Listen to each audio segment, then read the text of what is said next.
Please welcome the four-time Mississippi 6A state champion, 14-time sweepstakes award-winning, all-superior Hernando High School Band.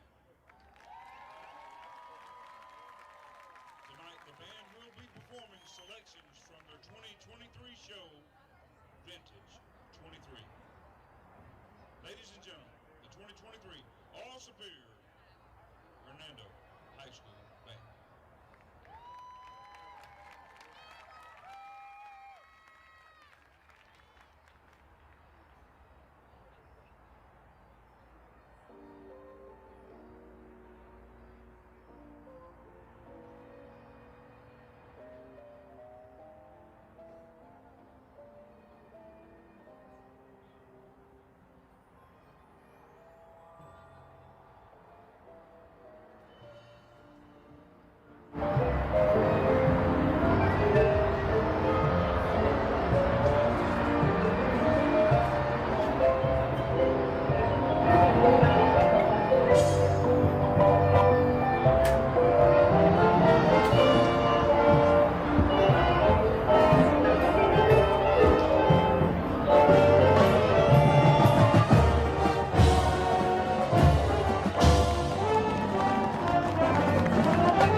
Ever been on the air.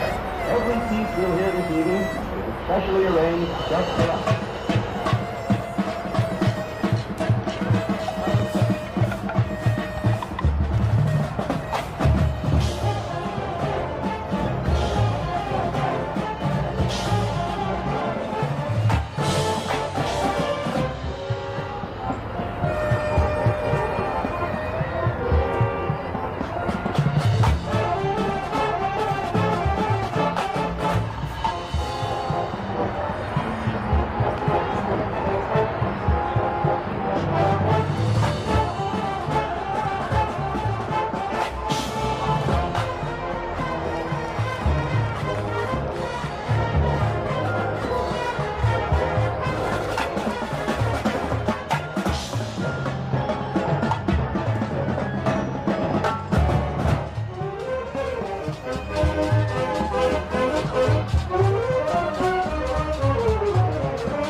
majors for the 2023 band are Addison Elo, Arlena Farrell, and Samuel Moore.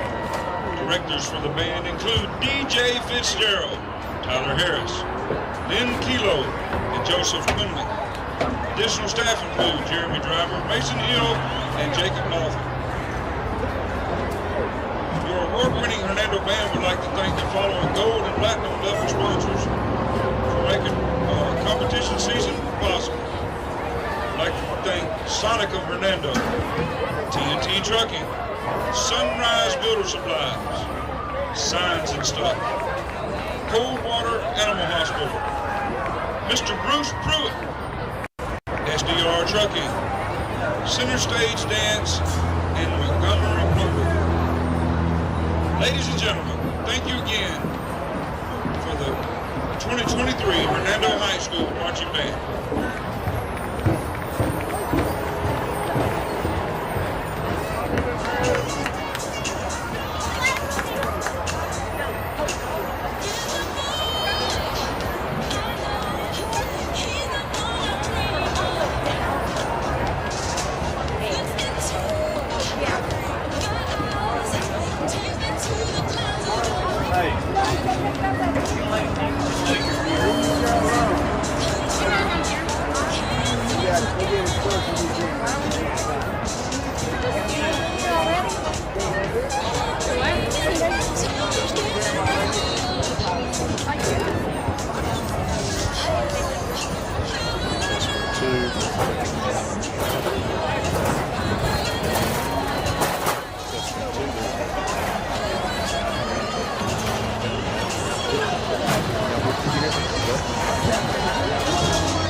Anything now.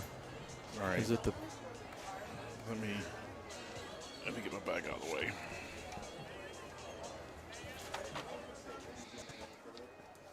There we go. Okay, so you're this guy. I'm this one. Yes. Right. And you said the mute button is. You were right here. Boom. Got it. Test 1, 2. Power. Patriot power. No popping peas. Okay. As long as my peas aren't popping, we're good. Popping peas. Yeah. Am I popping? Little pop there. Start saying P words. Platypus and Patriot and Piscetti. pickleball. Pickle. Yeah, you're good. You're not popping. How's that? You that working don't okay? want your peas to pop. That's a risky letter. The P. All right. What time do we come on the air? We'll come into the national anthem, and afterwards we'll go from there. If we can time it out when the national anthem is going to be, we can do it. But tonight I think the choir is going to sing. You mentioned that to me earlier. Yep. She said it's the middle and high school both, so. Okay.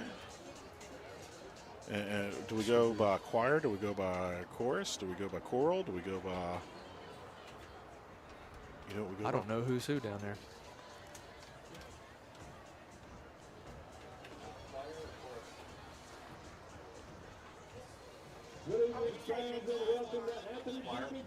Choir? All right, choir it is.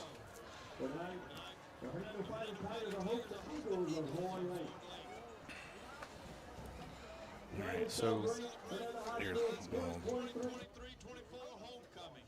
During halftime, we'll present you the maids from each class that make up the Hernando High School's homecoming court and crown Hernando High School's 2023-24 homecoming queen.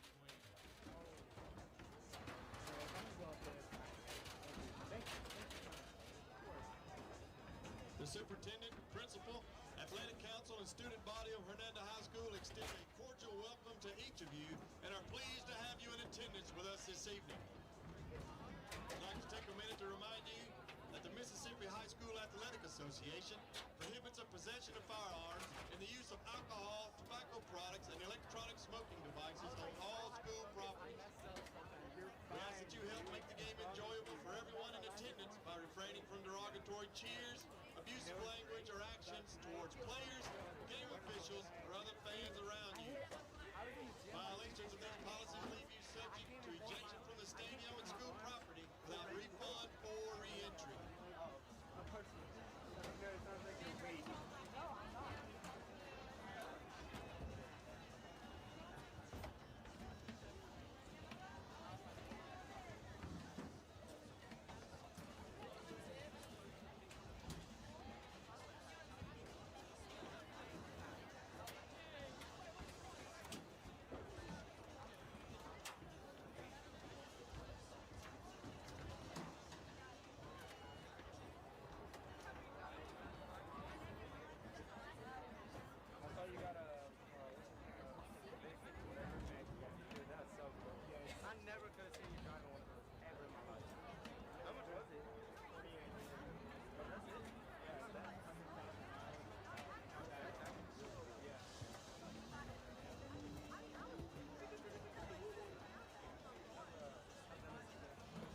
game officials, your referee, Joey Jones, your umpire, Johnny Armstrong, lineman, Trayman Terry, line judge, Demarius Shannon, side judge, Randy Gray, and field judge, Dexter Brooks, and back judge, Jeremy Cole.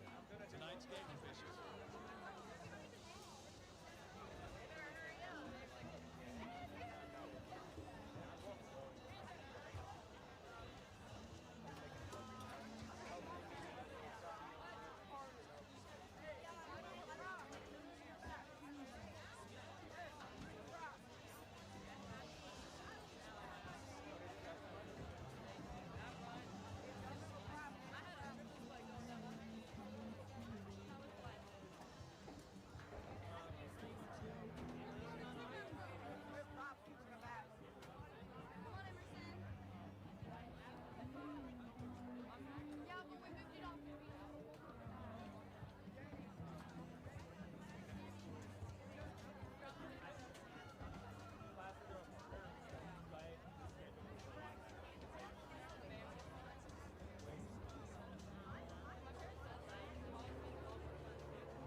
captains for Hernando, number 1, Saxton Douglas, number 12, Cannon Leslie, number 52, Kyle Weathers, and number 72, Sid Newsom.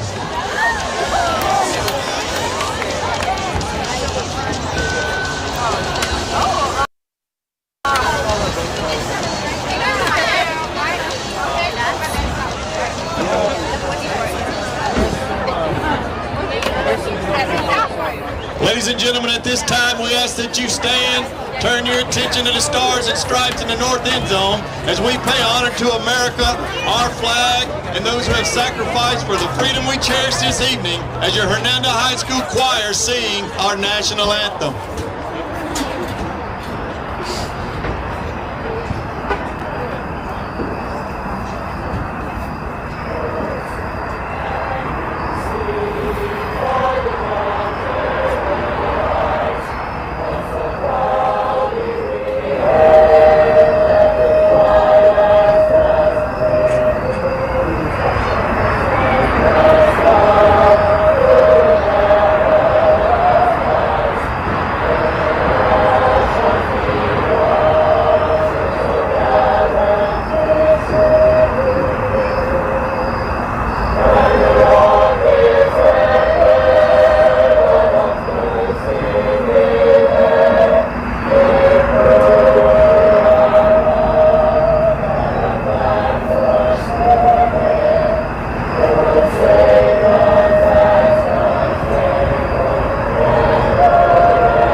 Welcome to Homecoming Night 2023. Hello again, everybody. Welcome to Hernando High School football.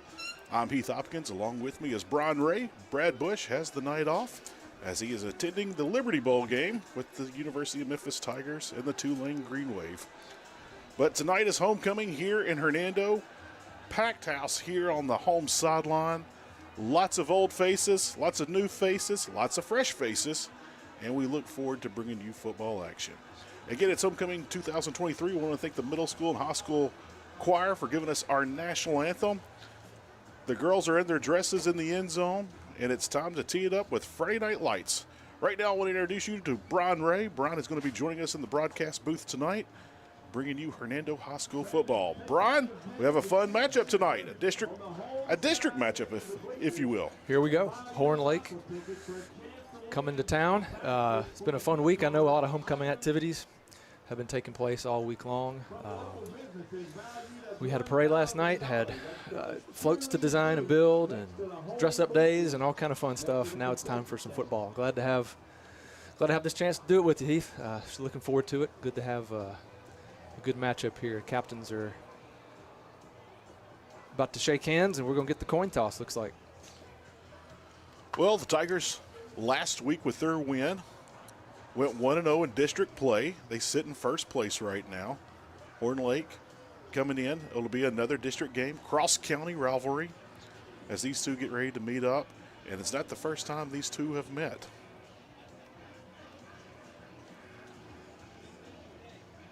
Officials are getting things underway, explaining the ground rules and getting ready for the coin toss. Heath, the game dates back many years. Like you said, I'm certain this goes back. Got to be one of the longest rivalries in DeSoto County. It absolutely must be. The Eagles, the cornerstone. Horn Lake High School has been a cornerstone of DeSoto County for many, many years. Was the only high school in DeSoto County for a while. Olive Branch and Horn Lake. Of course, South Haven High School broke off from Horn Lake High School. That's what started that rivalry there.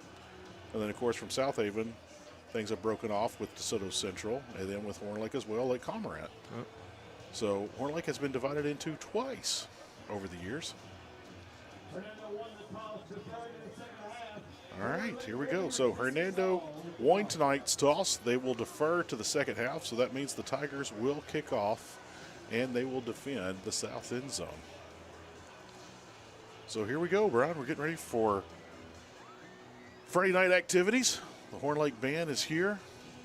The Eagles are getting ready to come out. They have their sign up on the goalposts. Tigers have their helmet inflated. They had some problems with that in pregame. We're ready now, though. So the fog machine was working earlier, but the helmet wasn't. But I think they got both under control. I'm sure game day management had some fun things to say about that during the time. And what a good crowd, too. Just looking down below. There's still some folks coming in, and you can see the cars still coming in, but already seats are filling up, and going to be a well-attended game here tonight. All right, so once again, homecoming week. Brian, did you happen to make the homecoming parade? I actually did. I made it. You got to get your candy out there, too, you know. Of course you do. You know, you get the candy from the homecoming parade, and then, of course, you know, you got Halloween if you have kids at the house. So now you're doubled up on candy. And then there'll be the Christmas parade. So it's easily going to take you into 2024. It stretches for a while. If you're smart about it, your homecoming candy can be your Halloween candy. If you hustle. Trick-or-treaters. If you hustle. Well, the Eagles have taken the field. They have made it to their sideline. And Tigers are still congregating. They're slowly coming out and coming up to the tunnel. Here come the Tigers. They've entered the gate. They're making a slow jog toward the back of the end zone, past all the tailgating tents. And here we go. Making a sprint to the helmet. Here we go. Well, for those who are colorblind, tonight's game will be easily watched. Horn Lake done in their all whites, Hernando in their all blacks. So it'll be easy for those to keep up with those disabilities and challenges.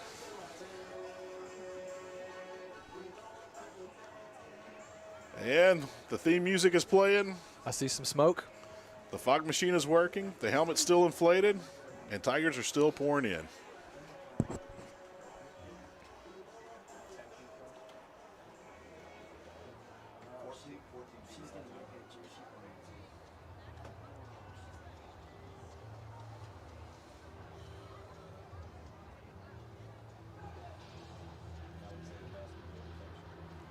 And the tunes of Enter Sandman are blaring, and here come the Tigers. It's homecoming 2023. The drone has been lifted, the helmet is being deflated, and Brian, it's almost time for Friday Night Lights to get going. I see less than a minute on the clock, so that means we're, and there's the fireworks. Almost time to kick it off. I'm sure that's some great drone footage of those fireworks. Man, don't you know it.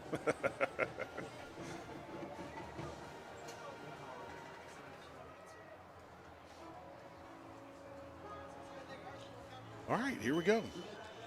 Again, the Tigers won the coin toss. They elected to defer. So the Tigers will kick off and defend the south end zone. They'll kick off toward the north. And that's where the Eagles, donning their white helmets, white jerseys, white pants, and white shoes for some. And we have a couple of pink socks here with October. Pink. I have seen a few pink flags for the referees. We got pink socks. We got pink pom-poms. It's definitely October.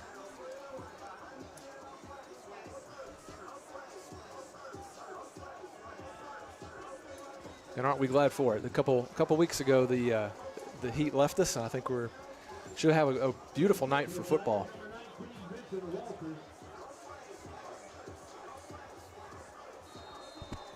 All right, here we go. We finally have football, Brian. Ball's off, traveling deep. It will check up and stay up. Huge break for the Tigers with the kick. They're trying to get containment. There's flags on the field. But the return is inside the 20. That was a beautiful kick. Checked up right there inside the 5-yard line. A little bit of a panic for the Eagles, but they do make a return. Let's see what the flag is about. Heath, it looked like a punt there on the opening kickoff. It just died at the 2-yard line. All right. So the penalty will go against the Eagles. That will take them back halfway to the goal line, and that's where they'll start. First and 10 on the 5-yard line. So the ball will be placed at the 5-yard line. Not the ideal starting point for Horn Lake. And here we go. They're going to work the middle of that Tiger defense. Not much going there. It'll bring up a second down. Number 5, Quaylen Payne on the carry. Quick handoff, number 5 on the carry. So second down and 8 for the Tigers. Tigers got 3 down linemen, 4 linebackers. Let's see if they walk those outside backers up toward the line of scrimmage.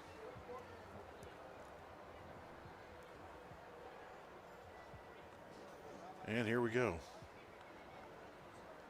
Once again, hit at the line of scrimmage, falls forward. It's going to bring up a 3rd down situation, 3rd and long. Tigers looking good so far. This might be a passing situation for the Eagles. 3rd and 5 for Horn Lake. So the Eagles are staying in shotgun formation in their first 2 plays. They like to spread out the field. Those receivers will get close to the sideline. They'll get past the numbers sometimes. The receiver at the top of your screen to the far left, he is in single coverage up there. You have 2 down here to the bottom of the right. They're going to try to work the outside after the first 2 plays went up the middle, and he found a seam. Here we go. Tigers make the stop, but it will be enough for the first down. 1st and 10 for the Eagles. Tough run to the right side. He made a quick move and got about a 30-yard gain on that. Thankfully, number 20, Christian Cody for the on the tackle saved a touchdown potentially.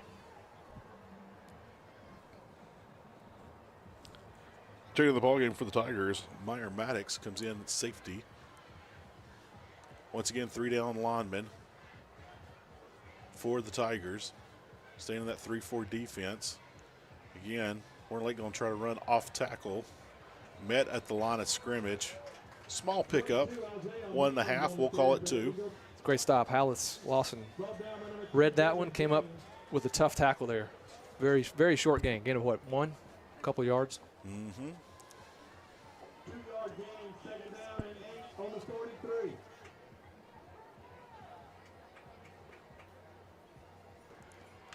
Be 2nd and 8 here. Nice play, will still fall short of the first down. Looks like they're going to try to quick snap it here. They're going to try to go with tempo offense. And so far, Brian, that's the 6th play of the drive. All have been on the ground so far. No throws. You know, last week we saw in the game, both teams kept the ball on the ground, and both teams had a one possession each in the first quarter. Clock moves super fast. And they'll stay on the ground here. Not much tempo on that play, but they are getting to the line quick and snapping. So it looks like they were going conservative when they were back on their 5-yard line. They got a little bit of breathing room, and now they're going to go tempo on the Tigers. Tigers take a timeout. Coach McCann wants to talk to his team, kind of get things settled down a little bit. So right now it'll be 2nd and 3. After that last play was a pickup of 7, and this will be the 8th play of the drive after we come out from the timeout. So everything's been on the ground so far, mostly toward the middle. We've seen them run off tackle a couple of times on each side. So they're not being predictable so far, Brian. No, it's an indication maybe of what we're going to see tonight. They have definitely been running the ball and running it. I had one played on the outside, but mostly been right straight through the middle. 9 minutes, 8 seconds remaining, quarter number 1. If you're just joining in, welcome to Hernando High School football. Tonight is homecoming night. And the home stands are packed. We still have cars coming in, Brian. I'm looking out on McInville, and there's still cars coming down Dilworth as we speak. Tigers getting pursued in the backfield. First pass of the game. Hits his receiver as he falls down. It is complete. Well, that might have caught the Tigers a little off guard there. It's been all run, and then like about a 20-yard pass play right there over the middle.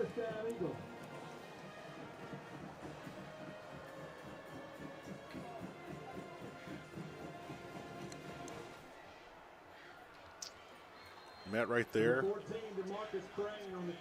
at the line, but it looks like a pickup of about 3.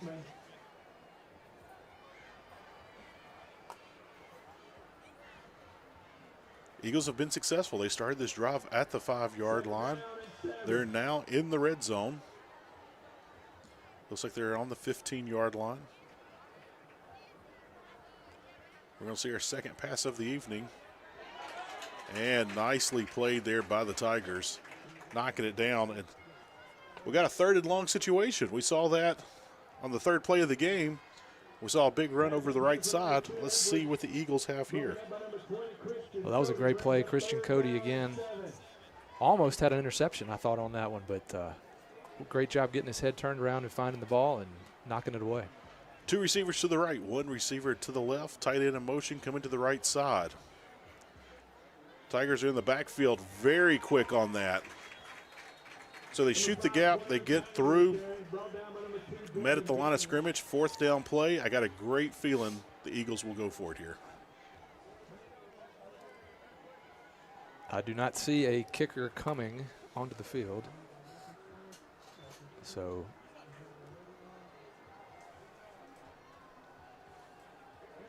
$15 on the play clock here. Looks like they're going. All right, they'll stay with that 2 wide receivers to the right, 1 to the left. The tight end this time is to the left. They stay in shotgun formation. Tigers get through quick. Flag on the play in the area of holding. There's a sack right there by the Tiger defense. Let's see what the penalty is. Holding is the call against Horn Lake. That penalty will be declined. Turnover on downs. So the 12-play drive ends in a sack. Well, that was a great job. Just blew up the play, got straight through into the backfield, and really had no chance there. So we'll turn it over on downs. It'll be 1st and 10 from the 25 for the Tigers.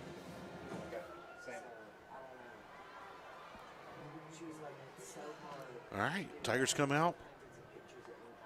4 wide receivers. Trips to the left, 1 receiver to the right. Tigers going to throw the ball down the line of scrimmage. And here comes late flag in. Let's see what that penalty is.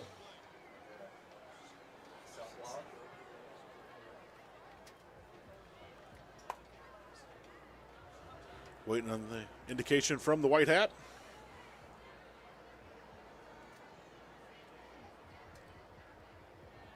Blocking the back against the Tigers is the call. And let's see. Bit of a decision.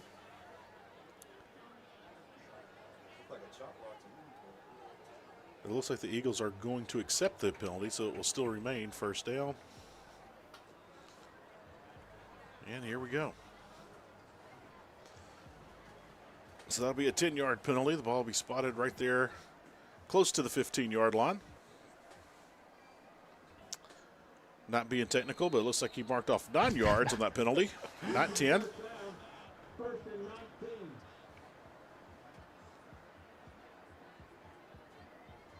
Four down lineman for the Eagles. Tigers elect to keep it on the ground. Topher working his way forward, falls forward.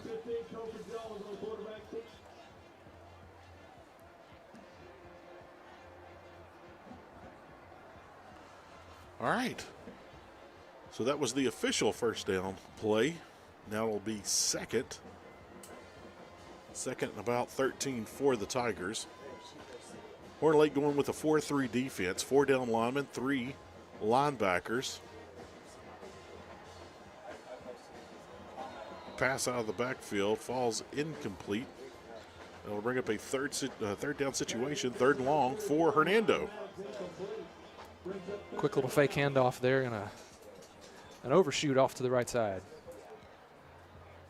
Myers Maddox was the intended receiver on that one.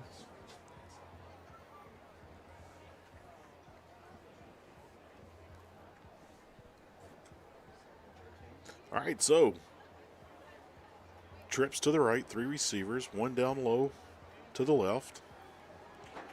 Topher trying to work his way through. A lot of traffic in that backfield, and he runs out of room and is dropped. Give credit to the Eagles of keeping containment right there. That pressure was coming from all angles there, Heath. He tried really to was. Turn right, turn left, and everywhere he went. It came from up the middle, then it crashed on the outside as well. Had White surrounding him. Didn't have much place to go.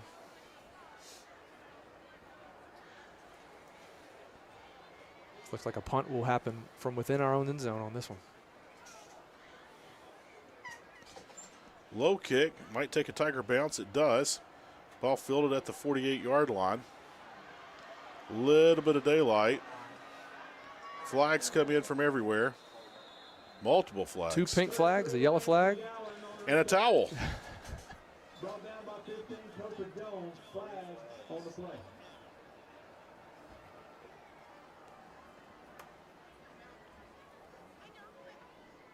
So a 38-yard kick by Hernando.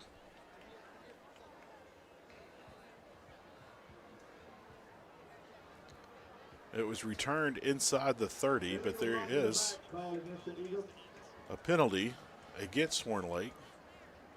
Blocking the back is the call. 10 yards from the spot of the foul. We've had numerous blocking the backs tonight so far, Heath. It has been quite. It's been the penalty of choice so far. Yes, it's been prominent and dominant so far early in this game for both sides. All right, so we're marking that off. I think we got 10 yards that time, not 9. So place the ball in the 40. That's where Horn Lake will take over. Well, we're still here in the first quarter. 5 minutes, 48 seconds remain. This is the first play of the second drive for Horn Lake. And once again, they've been dominant on the ground so far. Yeah, the man in motion there just came straight across. Quick little toss to him and off for a first down. He made it to the 30, which is good for a first. All right, here we go. Tigers have the 3-down lineman walking up an outside backer on the right side. They decide to go left. Tigers are there in the backfield and meet him again at the line of scrimmage. Little to no gain on that play. It'll bring up second down. Cannon Leslie there on the hit. I believe Myers was in on that as well. All right, here we go.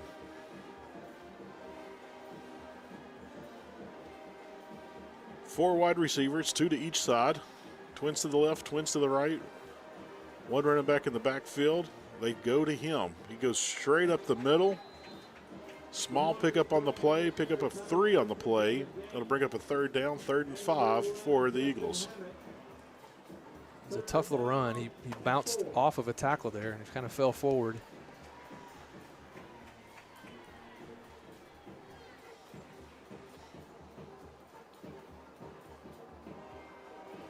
We're down under 4.5 in the first quarter, Heath. This is moving along. All right, a little option play. Great pitch, but got it away. And now it's a scoop, and the Tigers are going the other way. Ball fell on the ground again. Let's see what they say. 2 fumbles on the play, 1 from each team. Let's see. I see the main referee down there is pointing his finger down. So maybe he's saying Hallis was down as he was tackled, and I guess we'll have to see. And all defensive players dream about scoop and score. It's not on his mind. Tucking the ball and being technical with it is not always the case, but this call is going to go in favor of the Tigers. It looked like House was down. They're going to rule him down. So what we all expected is to be true, what we saw. Well, it was great pressure on the play, too, on the defense as the pitch happened. It was right in his face, and he kind of missed missed his pitch there, and it just went sailing, and Hallis grabbed it, and off he went. So a 21-yard return on the scoop. Finally brought down. Up, little slip screen there, just overshot. That'll bring up a second down situation. Just a foot too high. And he had some open room in front of him. But Topher had a couple guys right in his face as well.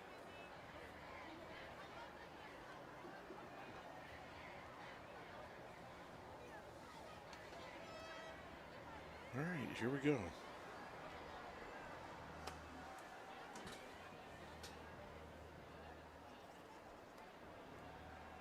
Got an up back in the backfield along with the running back. And they just followed that straight up the middle. Pick up a 3 on the play. It'll bring up a 3rd and 7 situation. Fell forward. We'll go on and call it a 3rd and 6. Again, another hard run. I think he had 3 guys trying to bring him down. All right, here we go. Again, up back in the backfield, along with the running back, beside the quarterback in shotgun formation. 2 receivers to the right, 1 at the bottom of your screen on the left. So twins right, solo left, 2 men in the backfield, including your quarterback for number 3. And that's just straight single wing football right there, Brian. That's 11 on 11, and we're going to go right up the middle. Well, he got about 6 or so on that. It's another solid run up the middle. Looks like we're going to have a 4th and about a yard here. I think I know the decision that has been made here. Well, we'll call it 4th and a shadow. Here we go. It's about a shadow length of the football. Topher's going to keep it. He's got room. He's got a seam. He's got more, and he won't go down.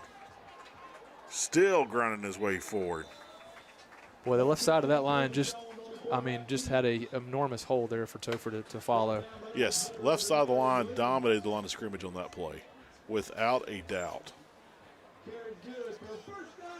And on that left side of your line are your 2 captains, Kyle Weathers, number 52, and number 72, Sid Newsom.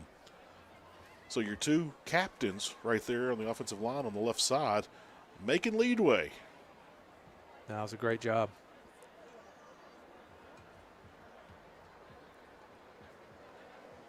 Ooh, toss is high. Brody Martin takes it out of the sky, secures it, but falls down. And went down. So we'll give the tackle to the invisible green turf monster on that one. It'll be a 2nd down and 16 for the Tigers.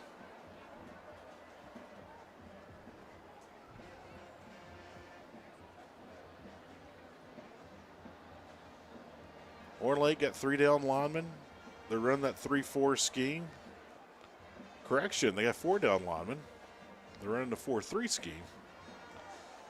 Wide open on the sideline. Brody Martin hauls in the pass. It'll be just shy of the 1st down, but it'll only be 3rd down, 3rd and short for the Tigers. Well, Brody just slipped left out of the backfield, and nobody was on him. Bobbled it just a touch there as he hauled it in, and definitely made it a nice short 3rd down, manageable play here coming up. Well, you're definitely in 4-down territory. If you don't get it here, you'll be going for it on 4th down. I like that the Tigers kept it on the ground. Brody Martin runs flat up the middle, got a seam, and made some big things happen there. Brought down just shy of the 10-yard line. What a quick run there, but about a 25-yard run there. It's just straight up the middle. Looks like we've got a timeout here. So we're under a minute here in quarter number 1 on homecoming here at Anthony Jenkins Field. I see a couple of folks in the crowd wearing tuxedos. See some suits, some nice sequence dresses by the homecoming maids. Yep. You know, usually you'll start seeing the 9th grade cheerleaders kind of come up and help out with the high school cheerleaders on homecoming night. So seeing lots of fun stuff here on homecoming. And the student section packed out. Our students in the suits here, I see a couple of regular ties and I see some bow ties.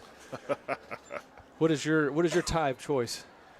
You know, Pee Wee Herman's fun to watch, but not to dress like. So I will skip on the bow ties. If it's your thing, hey, God bless you, your thing. But I don't want to be a Pee Wee Herman doll. So the funny thing is, Brian, I guarantee you probably more than 90% of the student body has no idea who Pee Wee Herman is. And we're back to football action and a quick score by the Tigers. Topher took that one again. All these plays right up the middle. Took a quick cut to the left, to the right. The student body has no idea who Pee Wee Herman is. So from 11 yards out, Topher Jones keeps it on the ground. We're back to football action and a quick score by the Tigers. For the Tiger touchdown.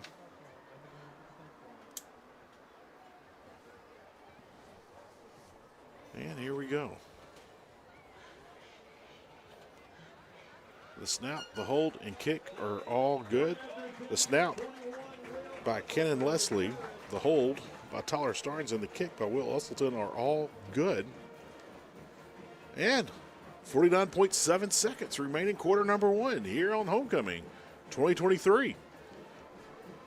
Tigers up 7-0 here in the early going, scoring on their second possession of the game.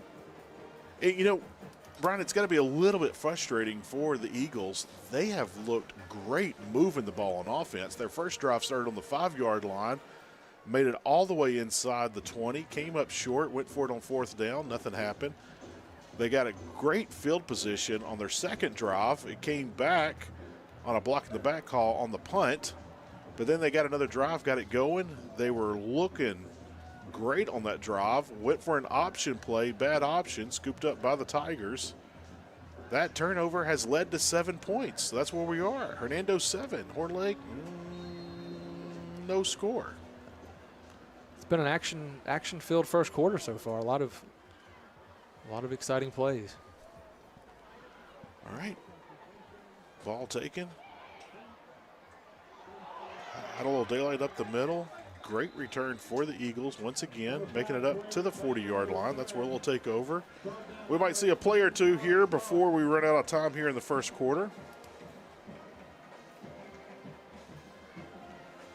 40 seconds remain. And they're going to spot that directly on the 40-yard line. Pretty good starting position here at the 40. Much better than that first drive, which started on the 5. Doesn't get much worse. Yeah. All right. Something to notice that they will stay in the same formation. Twin receivers to the left, one to the right. And they will work the middle of the field. Pick up a 5, and he falls forward. So it'll be a 2nd and 4 situation. And that might be the last play here. Nope, they're going to go tempo on us, Brian. They're going to get another playoff.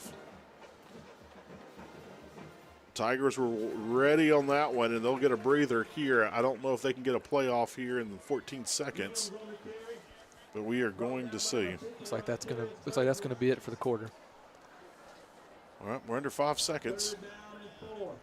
And Horn Lake will probably want to talk about this. Yeah, coach is motioning him to come over. He wants to talk about it on third down. So there you go. Homecoming 2023. Hernando 7. Horn Lake no score. We're going to take a short break. We'll leave you with the sights and sounds of homecoming here at Anthony Jenkins Field, Tiger Stadium. We'll be back here in 1 moment.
And there you go, the graduates of 1993. Brian, what in the world were you doing in 1993? Man, what would I have been? Probably about 5th grade. 30 years ago.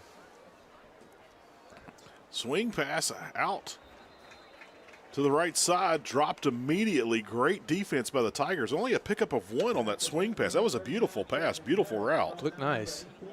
It's going to bring up a 4th and 2 here, Heath. Be great to get a good stop here. Well, they're bringing out some folks. I'd be shocked if they're kicking it, but it looks like they are. Looks like they will. All right, so this is the first time we've seen the punter tonight for Horn Lake.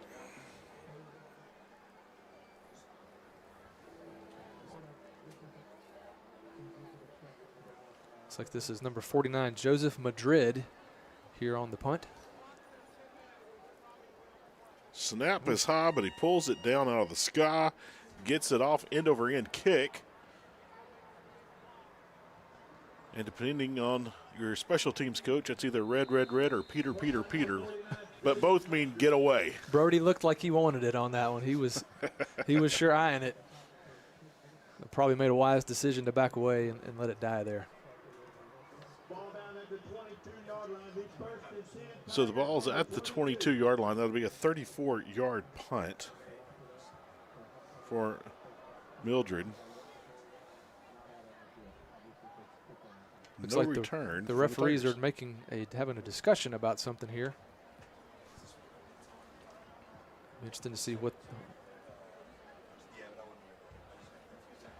Okay, must have been not much to it there. Looks like we're set to play. All right, here we go. Trips to the right. One receiver up top.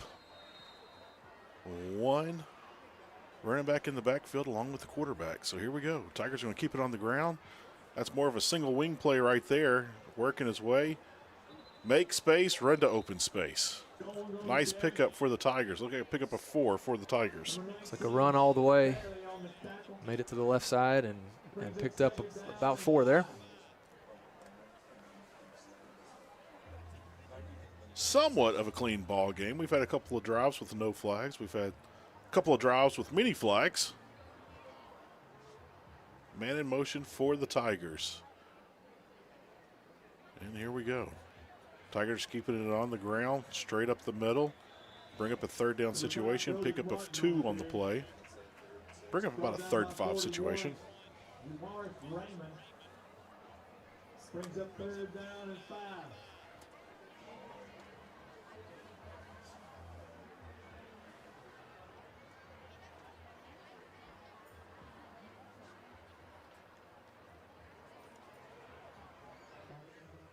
Tigers getting the signal from the sideline from the coach. Got their play. Oh, we're going through the air.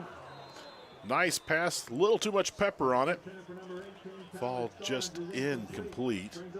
It's going to bring up a 4th down. So Horn Lake goes 3 and out.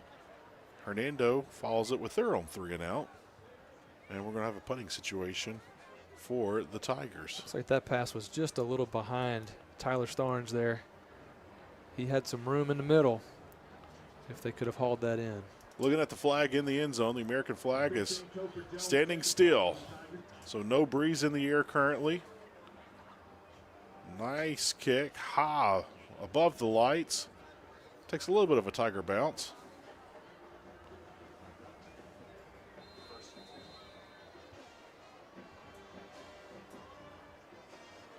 So once again, another 38-yard punt. Very nice. So Topher has 2 kicks tonight. Both have gone 38 yards.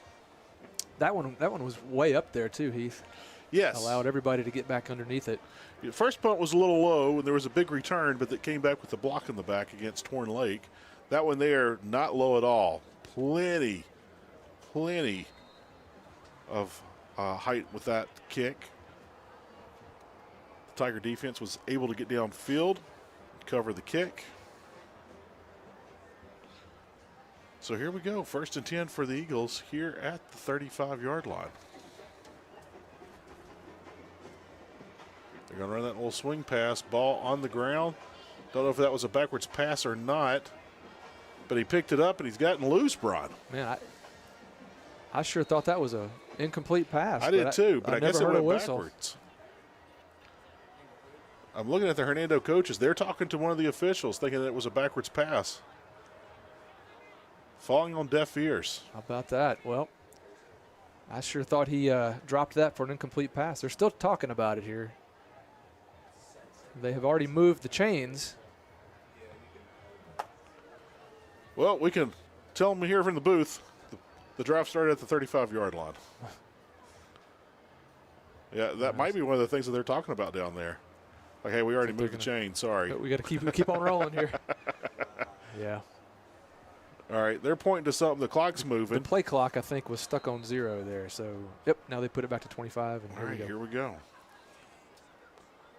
Wow, crazy chain of events there. Eagles get back to work, go straight up the middle. They're having some success going right up the middle. The run straight ahead is really what's it's getting them in it's doing well for them tonight. Well, they've crossed midfield now. Ball in the 44, 1st and 10 for Horn Lake. Low snap. Met behind the line of scrimmage, spins forward. That's a nice little pickup there. Tigers are being very physical on defense, but just can't get him down. Like that was another running back that they had subbed in on that one, number 14. Higman picks up 4 yards for the Eagles. And here we go. Again, notice how much Horn Lake tries to spread the field. They try to spread your defense. You got a receiver at the top of the screen, past the numbers toward the sideline. You got another one down here on the number. Ball, that is intercepted. I can see that from up here. Let's wait for the call. But I could clearly see that. He definitely had his hands under the ball on that one. It was a nice diving catch, but looked clean from here. No official word, but no one's arguing. And offense and defense are both leaving the field. And, Brian, once again, the chains have moved. That's what we got to roll with. We're already set. All right. So interception on the play for the Tigers.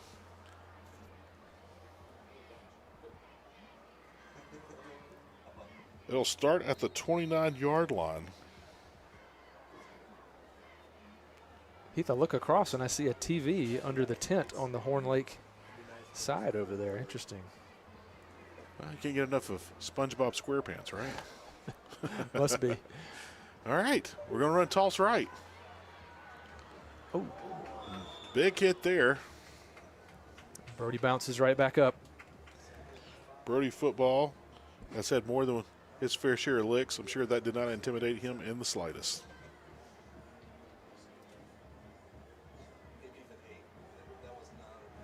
All right. So we're going to run to the right side. That'll bring up a 2nd and 7 situation. Pick up a 3 for Brody Martin and the Tigers. And Brody working that middle. Both teams are having success running the middle of the field. Well, that one's going to get us close to the first down, about a 3rd and 1 here left. But you're right, there haven't been a lot of tosses and sweeps to the side. It's been pretty much just downhill running.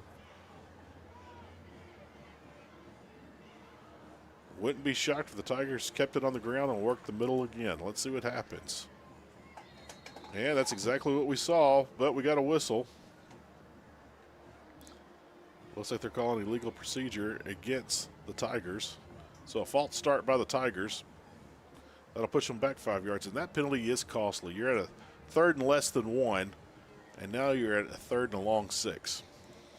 Definitely changes the play.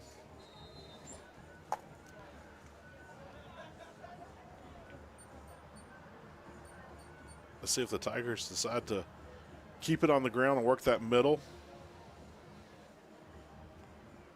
They're going to go through the air. Man wide open. Got it. It's got a little wiggle room and wiggles his way past the first down marker. Crosses the 45. Brought down at the 46. And now the Tigers are rolling. Well, that was Ryan Taylor there on the catch and run. He made a good shifty move and picked up yardage after he just scooted on by the defense there. Shockingly, they marked the ball at the 45. But we have seen a 9-yard penalty the very first drive of the game against Horn Lake. Horn Lake had a block in the back penalty. They marked it off 9 yards. Here we go. Tigers stay in the air again. Tyler Starnes on the reception, working his way forward. Mr. Everything himself, Tyler Starnes, getting in on the action.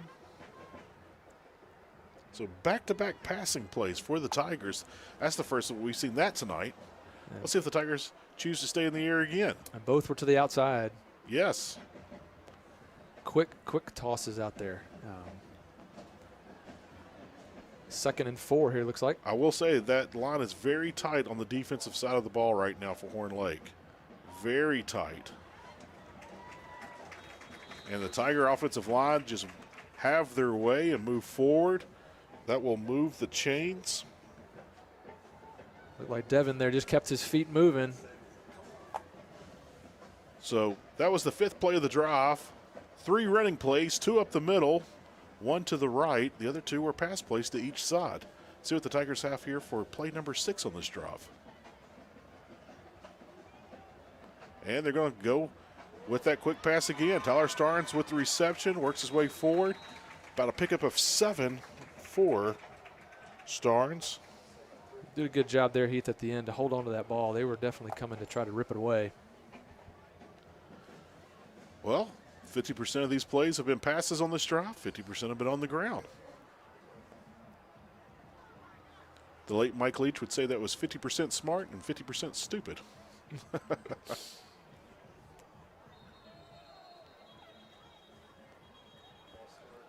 Likes a stoppage on the play here.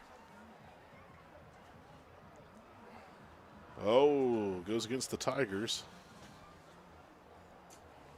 That'll back the Tigers up 5. The ball will be placed at the 40. Still remain 2nd down.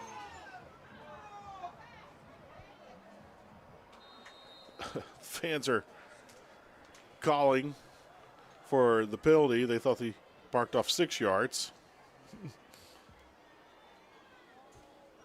All right, here we go.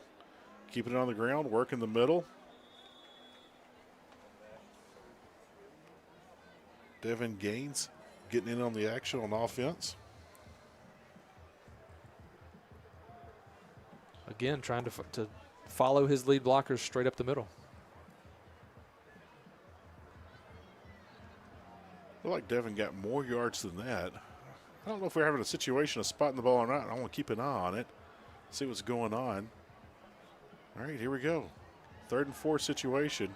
Looks like they were trying to set up a screen pass. Gets rolled out. Brody Martin keeping his feet, trying to get loose. But it looks like Brody has got enough for a 1st down. I'm with you, Heath. It looked like Topher was dropping back there and had 4 or 5 white shirts headed his way to dump it over to Brody. Got the 1st down. And again, we've kept this drive even. 4 run plays, 4 pass plays. All 4 passes have been complete.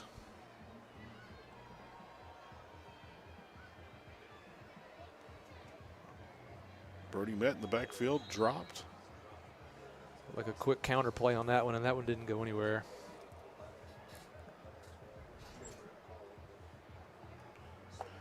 So 5 running plays on this drive. 4 of them have been up the middle. With the exception of that last play, all the plays up the middle have been hugely successful. Devin Gaines now checking into the ball game. He's in the backfield at running back. Snap to Topher Jones. Topher working that outside. Lots of cushion given by Horn Lake, and that's what the Tigers are taking advantage of. And run once again, sounding like a broken record. 50-50 run pass. We're just 10 plays. Swapping plays here. And it seems like the runs are going up the middle and the passes are quick ones to the outside. Let's see if Horn Lake makes any adjustments on the outside and bring their corners up. Heath, we're right about 3 minutes on the clock here, so this drive is eating all right, up your a good slot bit. receiver, there's a huge cushion in the slot receiver. Tyler Starnes' man was about 13 yards away from him. So that's probably what the Tigers are seeing. All right, 4th down situation. Tigers once again ran the middle of the field. Well, it'd be great to pick this up and keep this drive moving. We're approaching 2.5 here on the clock here, and it'd be super nice to keep this going and get a score here right before the half.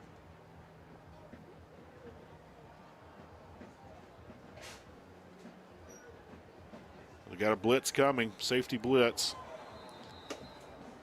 Tigers did pick it up, but pass does fall incomplete. First incomplete pass of the drive. Sadly, it'll be a turnover on downs for the Tigers.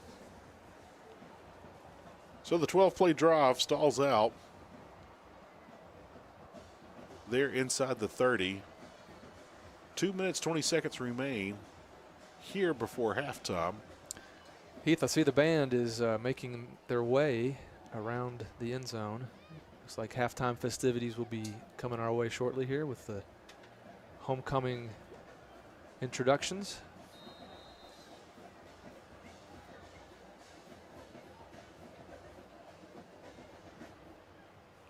All right, here we go. Horn Lake keeping things on the ground. With two Tigers met each other before they made the tackle there. Pick up a 4 on the play, 2nd and 6. Marcus Crane there on the run.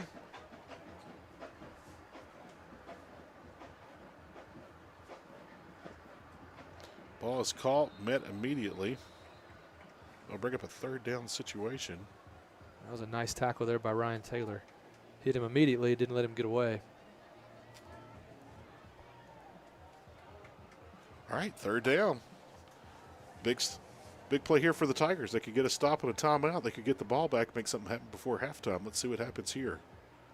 Met him in the backfield. I believe they did stop him. And there's the timeout. Steve McKenna was right there in the official's ear before the play even started. As soon as the stop happened, he called for the timeout.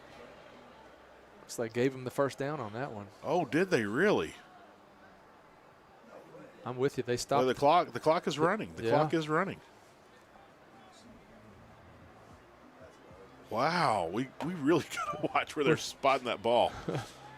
Didn't think he was anywhere close to that 1st down.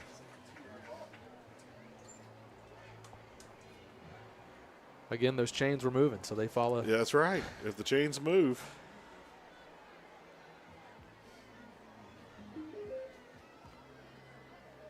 Pass falls incomplete. 2nd and 10.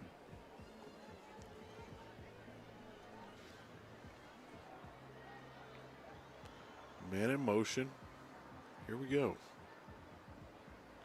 Tigers getting great pursuit in the backfield. Home run ball coming downfield. And is caught.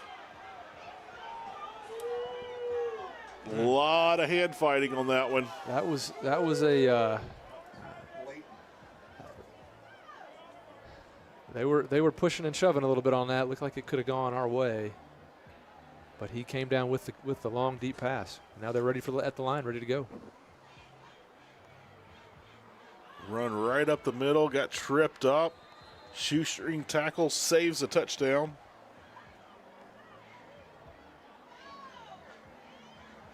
Here's the 6th play of the drive. They're going to go tempo, of course. Timeout taken here under a minute. I think Hernando wanted to stop that one and catch their breath a little bit.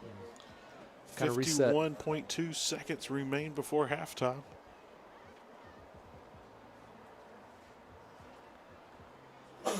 Well, the homecoming maids are all standing with their escorts, their fathers.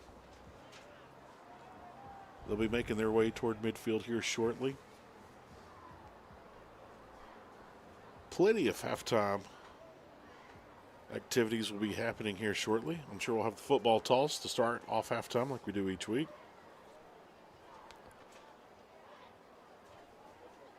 Now, Brian, let's be honest, on the football toss, we've seen it on TV with the Dr. Pepper toss at halftime of the championship games, and we have it here in Hernando.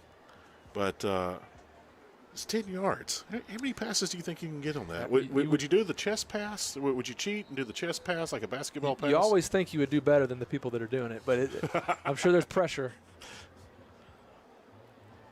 Ooh, met at the goal line. I do not think he was in. Yep, they're signaling he did get in. They gave it to him. Well, that long pass play sure set that touchdown up. Brody Martin with a big hit on the goal line. But they said he did cross the plane.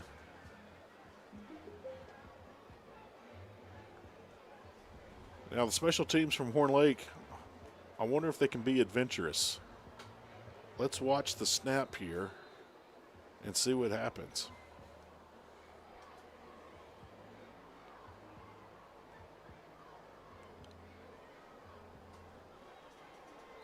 Let's see. Decent snap. It was a little high, but they got the hold down. The kick is good. So 46 seconds remain before halftime here on Homecoming 2023. And we got us a ball game all knotted up at 7 with the Eagles of Horn Lake High School and your Tigers from Hernando. It's been a lot of yards gained, a lot of offense so far in this half.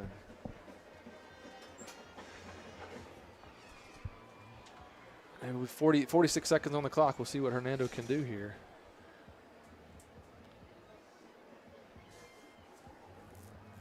Well, you know, Horn Lake had those very successful drives early in the game, and they got nothing from it. That's right. They hadn't hit pay dirt yet, and so they go with the home run ball, slightly out of desperation, but it worked for them. Pass is complete, and they were able to kind of make some things happen. And that play was more of a backyard football play. Quarterback just stood back there. He's like, I'm going to hold on to this thing till someone gets close to me before I throw it. He just threw it up way down the field and got fortunate that first off nothing was called, and then his man went up and grabbed it.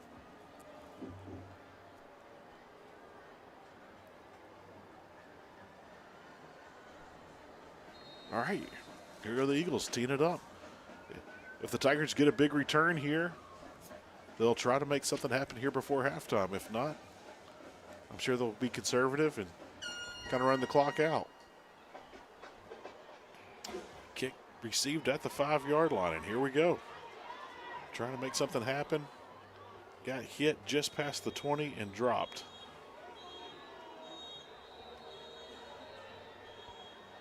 Looked like he was clearly down. They look like they're marking him down. Lots of whistles. A lot of whistles being blown. But it looked like Tyler was down to me. So the ball will be placed at the 21-yard line. Just 36 seconds. 36 and a half if you want to get technical. Because that half second can mean so much. And Hernando will receive the second half kick. No one's on the field for Horn Lake. How about this? Get it out. I think we're going to hear some boos. This official down here with the ball is not waving it dead. Now he's going to go on and go. Now they're going to blow everything dead. But this official is still staying with the receiver. He's running with him. That was an odd play. Everybody in Horn Lake was still huddling up on their sideline, and Hernando was ready to go. The play was marked as ready. A lot of confusion on that play. What was that, a timeout ended up? I'm pretty sure Horn Lake burned a timeout. You know, the only thing you can tell your team on that is get up there and snap it fast. Go quick. That's right. I know it's shocking, but snap it fast. Get going on that. Well, Horn Lake is now ready, so we'll try this again. That was fun. Haven't seen that. You know, once you come to a game, you always see something you never do see. Every time you watch a live football game, you see something that you never seen before. The pass fall incomplete. I believe it did. I think I saw a hold on that play, Heath. There. Yep. So dirty laundry on the field. We'll go against the Tigers.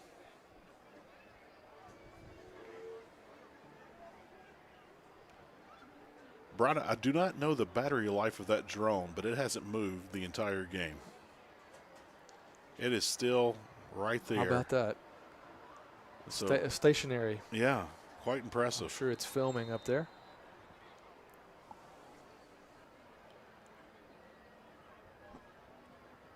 All right, the Tigers will elect to take a knee. I don't know if Warren Lake can stop the clock since they used their timeout to stop the touchdown. Yeah. But that's going to do it for first half action here on homecoming night, Anthony Jenkins Field, Tiger Stadium, Hernando, Mississippi. Horn Lake 7, your Hernando Tigers 7. We're going to take a break. You can watch all the halftime activities. We'll be back with third quarter action shortly after we have a new homecoming made and performance by the band and also football toss. So we'll let you watch all that. We'll be back in a few short minutes.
On behalf of the Hernando High School Student Council, welcome to the 2023 Hernando High School Homecoming Court presentation. First, we would like to thank the Hernando Band and Color Guard for assisting in our presentation tonight. The 18 maids that are about to be presented to you were chosen by each of their classes to represent them. The senior maids were then voted upon by the entire high school student body to determine this year's homecoming queen. The flowers being presented tonight were donated by the Hernando Flower Shop. We would like to thank the Hernando Flower Shop for their continued support. If you need flowers, please go see them. Freshman maid Ann Margaret Sanders. Meg is the 14-year-old daughter of Andy and Celeste Sanders. She is a member of the Mayor's Youth Council, Interact Club, Spirit Club, HHS track team, and soccer team. She enjoys spending time with friends and family, going to youth group at church, volunteering, playing soccer, and going to concerts. Meg is being escorted by her father, Andy Sanders.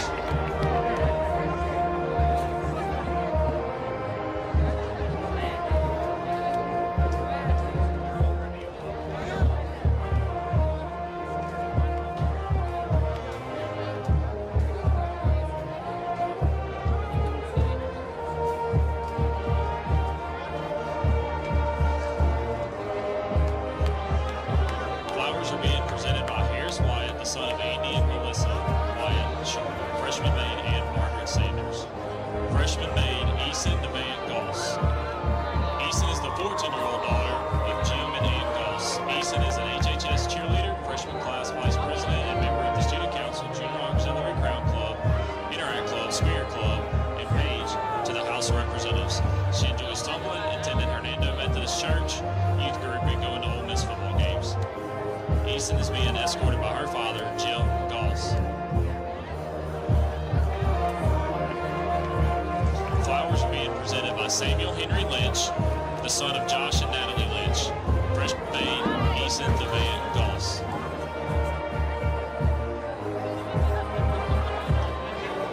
Freshman maid, Riley Elizabeth Starnes.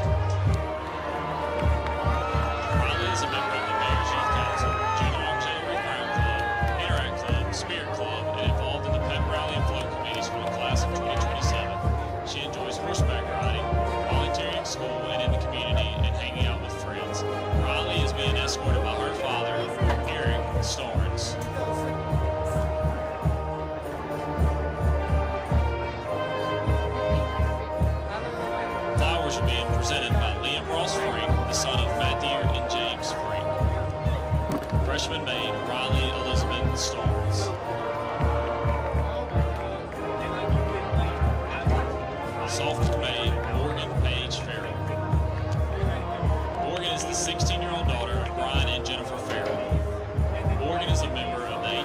volleyball team, student council, Spirit Club, and the Science National Honor Society. She enjoys playing club volleyball and being part of her church youth group. Morgan is being escorted by her father, Brian Farrell.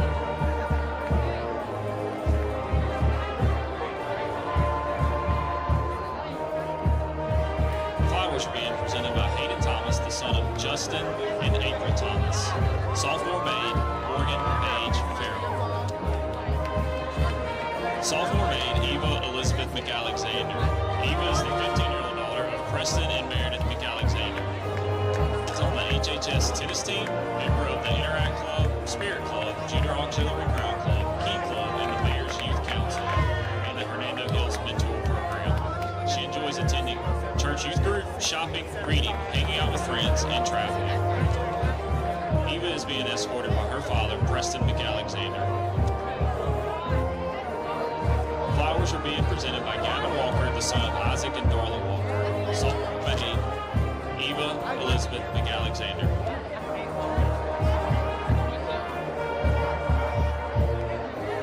Sophomore maid, Libby Catherine Foster. Libby is the 15-year-old daughter of Robert and Heather Foster. She is an HHS cheerleader, a diamond girl, a member of the Interact Club, Fellowship of Christian Athletes leader, Junior Auxiliary Crown Club, Special Tigers, Spirit Club, student ambassadors, and the HHS tennis team. She enjoys spending time with friends and family, being part of her church youth group, playing UTSA competitive tennis, and cheering on the Tigers. Libby is being escorted by her father, Robert Foster. Flowers are being presented by Brandon Kirkpatrick, the son of Hatch and Dindy Kirkpatrick. Sophomore maid, Libby Catherine Foster. Sophomore maid, Celie Lane Stark.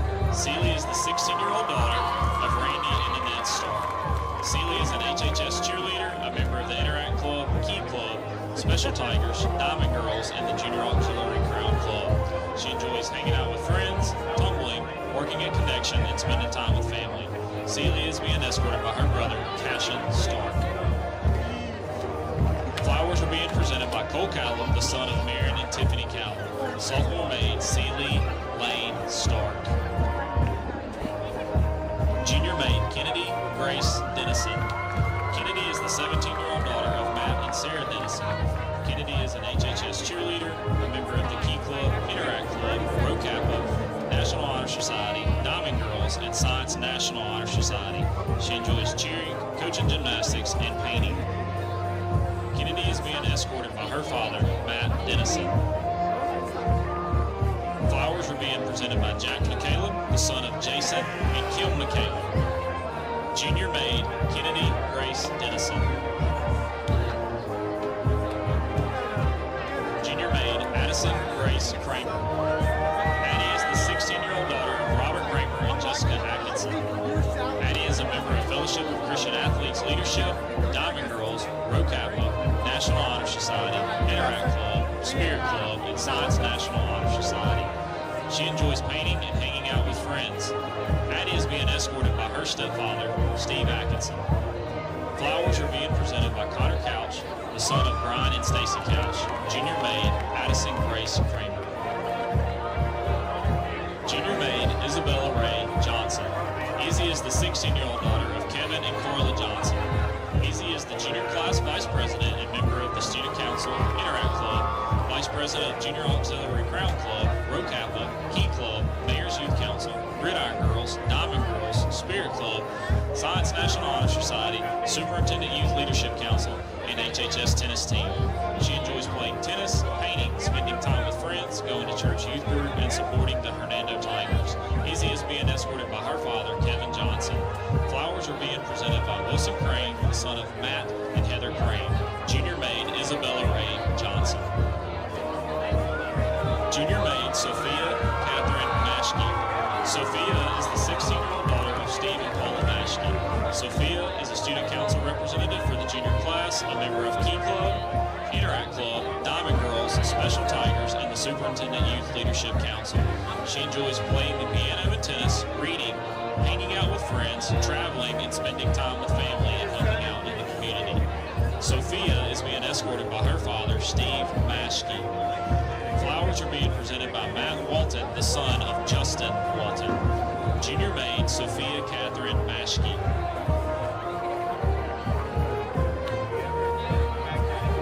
Junior maid, Halen Michelle Wallace. Halen is the 17-year-old daughter of Roger and Lonnie Webb. Halen is a member of the HHS Lady Tigers basketball and track teams, student ambassadors, Mayor's Youth Council, Superintendent Youth Leadership Council, Special Tigers, Junior Auxiliary Crown Club, National Honor Society, Rho Kappa, National Spanish Honor Society, Hernando Hills Mentor Program, and Science National Honor Society. She enjoys playing basketball and working towards a career in the medical field. Halen is being escorted by her stepfather, Roger Webb. Flowers are being presented by Joseph Luther, the son of Mark and Julia Luther. Junior maid, Halen Michelle Wallace. Senior maid, Kate Olivia Fussell. Kate is the 17-year-old daughter of Nick and Erin Fussell. Kate is a member of the Superintendent's Youth Leadership Council, treasurer of the National Honor Society, membership chair of Rho Kappa, vice president of Senior Class and Student Council, Interact Club, Spirit Club, National Spanish Honor Society, Science National Honor Society, Mayor's Youth Council, and ACT 30+ Club. She enjoys traveling, shopping, spending time with friends, reading, and working at Bridgetown Nutrition. Kate is being escorted by her father, Nick Fussell. Flowers are being presented by Cameron Fleming, the son of Chris and Karen Fleming. Senior maid, Kate Olivia Fussell. Senior maid, Elizabeth Jane Herman. Elizabeth is the 17-year-old daughter of James and Jennifer Herman. Elizabeth is a member of the Interact Club, Spirit Club, National Honor Society, Science National Honor Society, Rho Kappa, Student Council, Mayor's Youth Council, Diamond Girls, and National Honor Society. She enjoys hanging out with friends, shopping, and listening to true crime podcasts. Elizabeth is being escorted by her father, James Herman. Flowers are being presented by Caden Pilstrom, the son of Tony and Toby Pilstrom.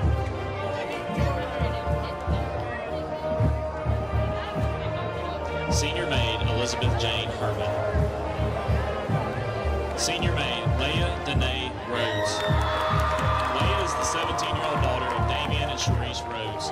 Leah is a member of the National Honor Society, Rho Kappa, National Technical Honor Society, National Science Honor Society, and HHS track team.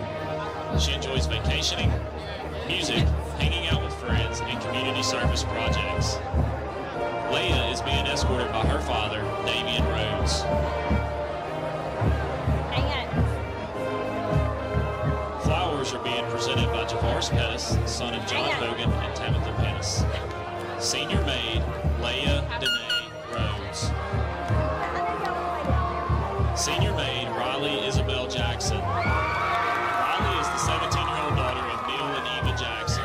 Riley is on the HHS ladies soccer, cross country, tennis, and track teams, and is student body president as executive president of Student Council, president of Spirit Club, a student ambassador, a member of the Interact Club, and all of the honor societies.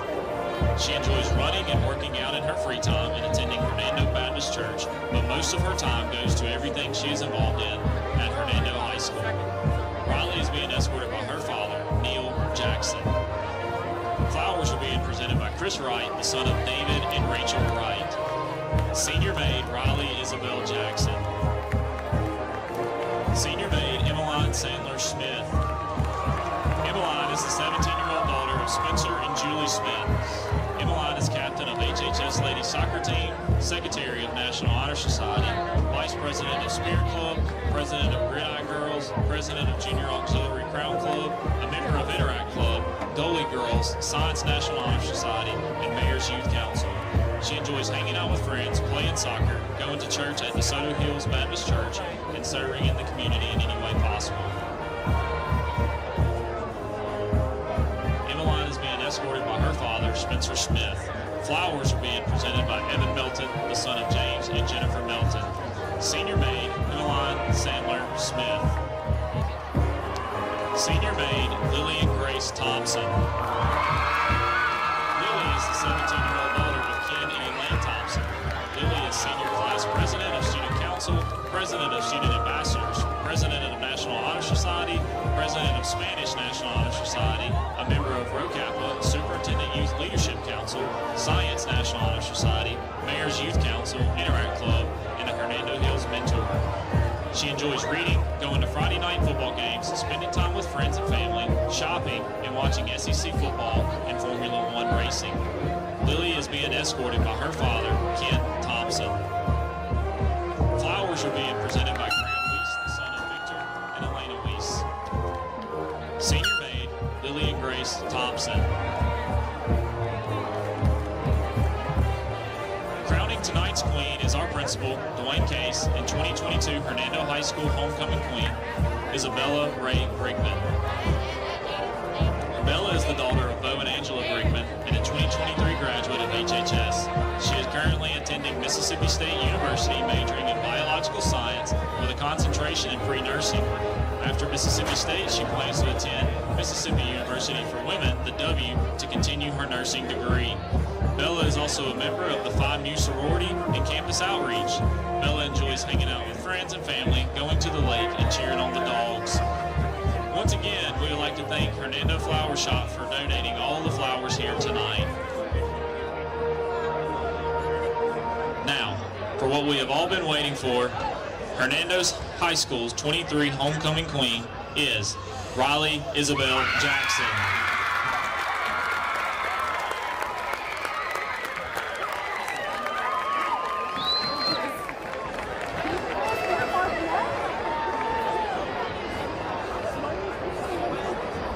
Thank you for your attention. This closes our homecoming presentation. Enjoy the rest of the game.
Welcome back. Second half action here on homecoming night. Tigers will get the kick. Taking at the 9, working their way forward. There is a seam and a little bit of daylight. Here come the Tigers.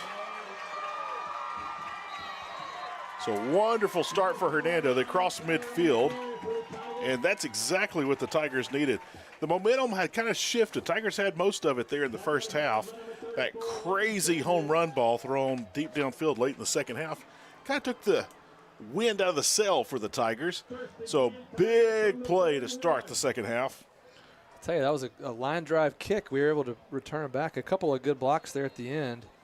Saw Reed Gapin and Julian Tenorio pushing that out of the way. Starting at the 41. Boy, great field position here to start the second half. Now, the last possession of the Tigers, we saw a lot of 50-50. They had success with it. So Tigers run the middle of the field, breaks to the outside. Topher wiggling his way as he always does.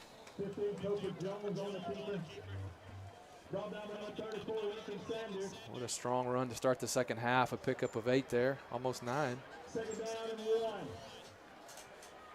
Brian, I was looking at the history of these two teams. The all-time history, 30-16-2, held by the Tigers, in favor of the Tigers. How about it? Brody went down kind of funny there. Let's see if he gets back up quick. Brody looks like he is yeah, something happened right there with Brody. His arm. I don't know if that's a shoulder issue or an elbow issue. You could tell as he was completing the run, something had got him. Yeah, something popped, slipped, something happened. Ooh. Hope he can bounce back from that. So Brody football goes down. We'll try to keep an eye on that and see if we can't get any news on that. So the Tigers have a 65% winning percentage against Horn Lake in the history of this rivalry. Jones on the quarterback seat. Brought down by 41, Jamarcus Freeman. What year did that start? Second down. And I have that information. Well, Hernando started playing football in 1927. But I believe Horn Lake's first season was 1966. Okay. So we're approaching 100 years there of football here in Hernando. Yeah. Here in just a couple of years will be the celebration of 100 years. Topher Jones making his way forward. Tigers coming out red, smoking hot. Boy, it helps when you start at the 40 out of the other team, and boy, they're taking advantage. You know, I wouldn't be shocked if we saw the exact same play right there. Some coaches in high school will run the same play other side if it's successful. Some just keep running it until you stop it. Man in motion for the Tigers. An extra blocker brought in up the middle. And Topher makes his way and hits pay dirt. What a quick first drive here. Yeah, just a handful of plays.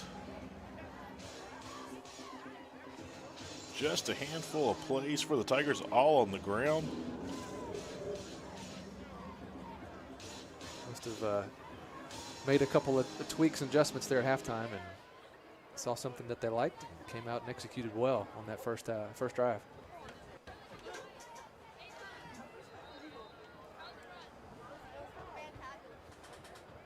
Well, here we go.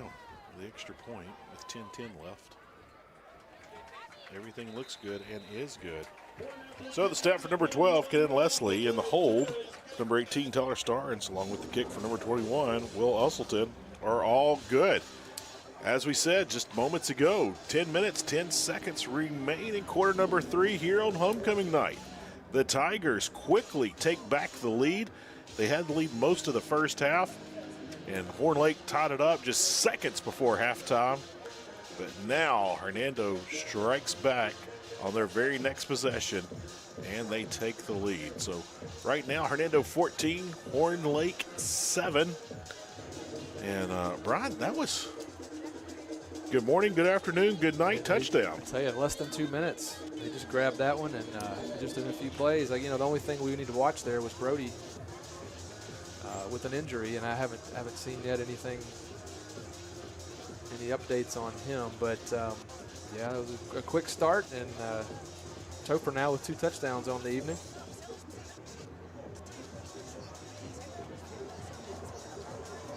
Get the ball back here to Horn Lake and see what our defense can do.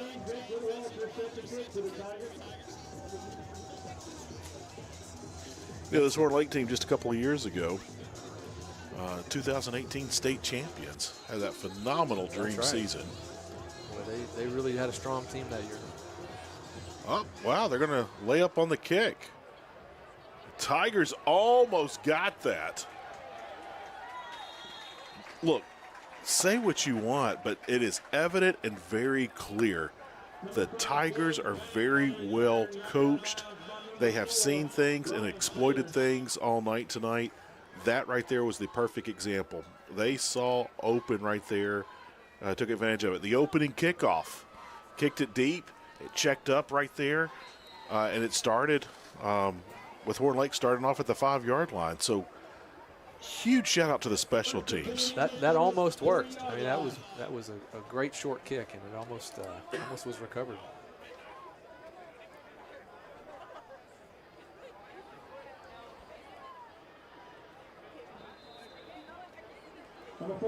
So here comes Horn Lake. Of course, they're going to keep it on the ground.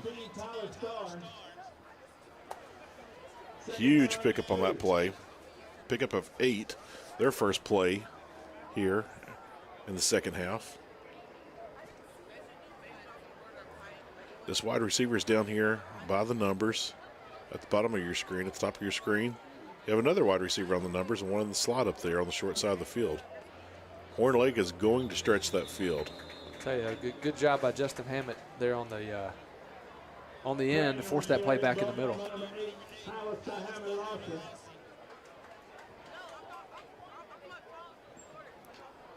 Brian, I didn't think he was anywhere close to that first down mark, but officials moved the chains. They're in a giving spirit tonight on these first downs. Christmas has come early with the giving. Oh, loose ball on the ground. Busted play. Up. Tigers recover. Great job by the defense as it was being scooped up. It was knocked out of the hands. Tigers very aggressive on that. Smelled blood in the water. And, man, it was a feeding frenzy back there in the backfield. Well, they jumped right after that. And as soon as that ball came out, Caleb Hickman right there on the recovery.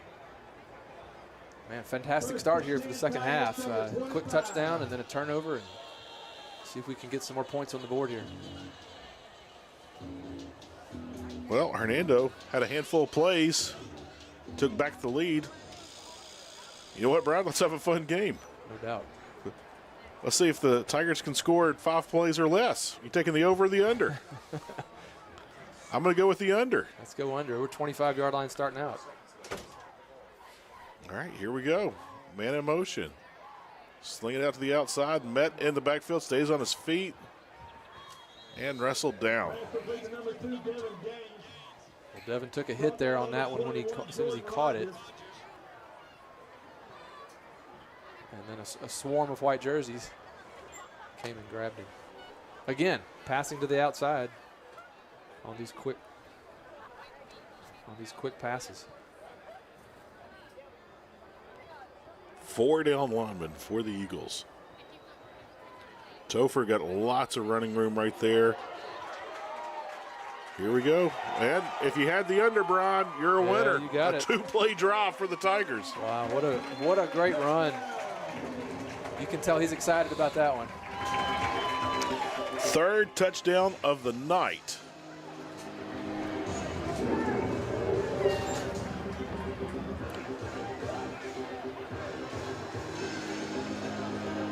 He showed some shiftiness on that one, Heath. He juked somebody there on the left side and then just showed some strength to get it on into the end zone. All right, they're showing the swinging gate here. See if they're going to get creative. Now they're going to move.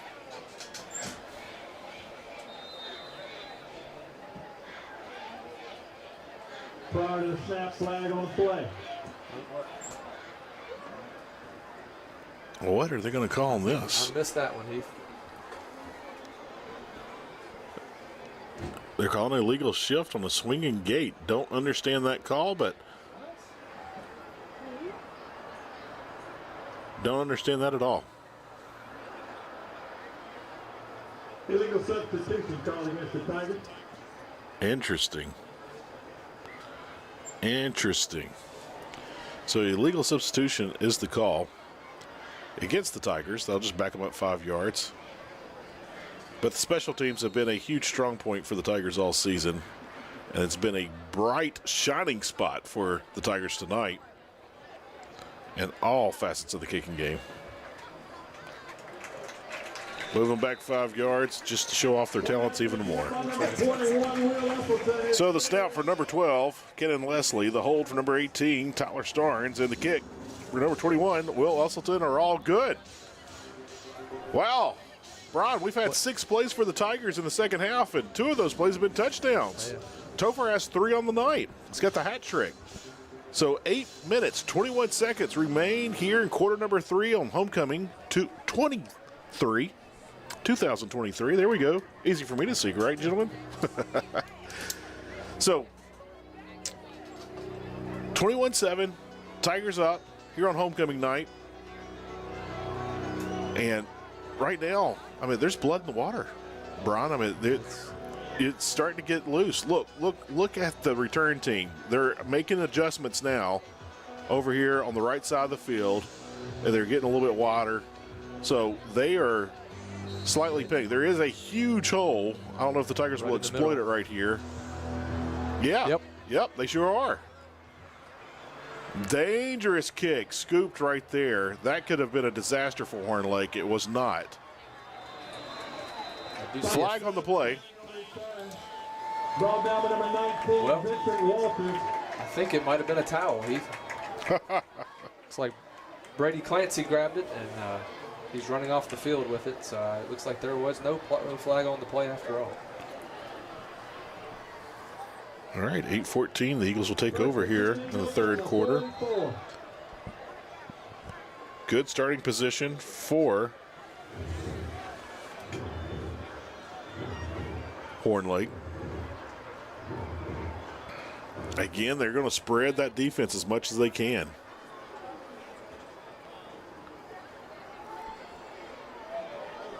And this one's coming back.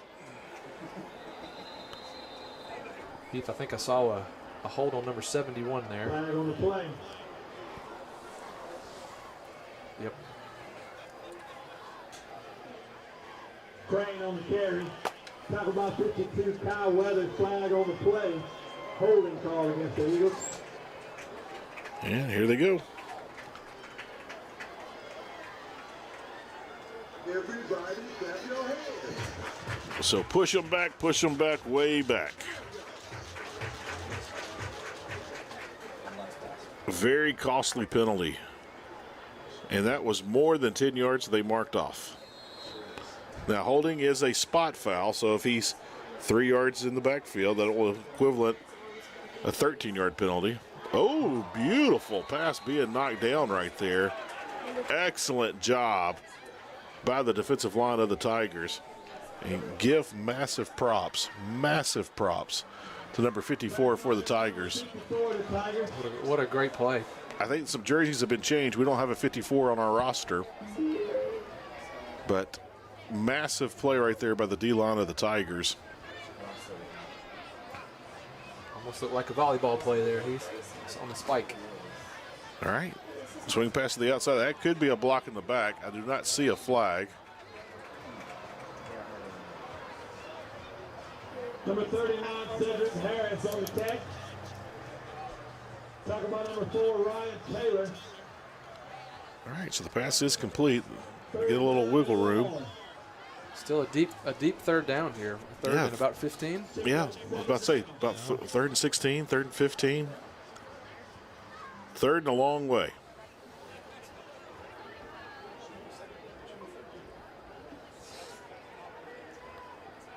All right, here we go. He looked at one receiver the entire time. He didn't look at any other receiver on that play. As soon as the ball was snapped, he was staring, not looking, staring at his receiver. Well, that was a big conversion.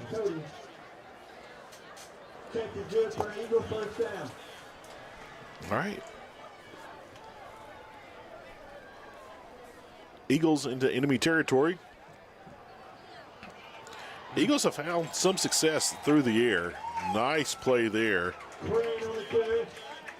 Big Ken and Leslie breaking through.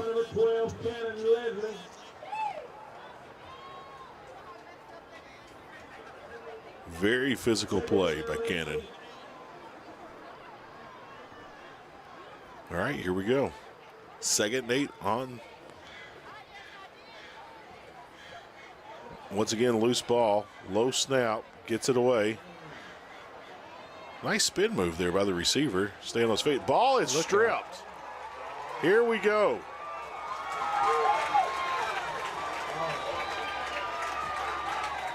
And look at there, it's the captain himself, number 52, Kyle Weathers, taking that ball and going the other way.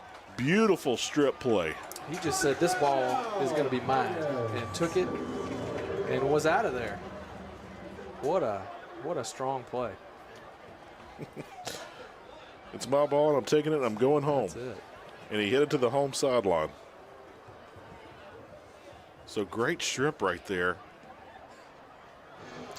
All right. Here we go again. Great field position. Yeah. First drive was 4 plays. Second drive was 2 plays. So we'll set it at 6. I'm taking the over-under. I'm going the under again. Yeah. Make it work. All right, here we go. Bunch formation here. Everybody's kind of tight. Oh. Everyone move but the center. So everybody had a false start except the center.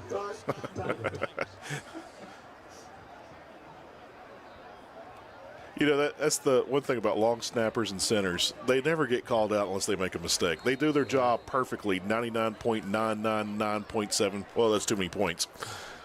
But they do their job tremendously all the time. And it's just when they make that one simple mistake is when everyone calls them out, whether it be a bad snap or forgetting to snap or the snap count. But, yeah. All right, simple toss right here. You know, I wonder what the Tigers were going to show in that bunched formation. I was very interested in seeing that. That's right. Have to wait for that one another time. Good strong 5-yard run there.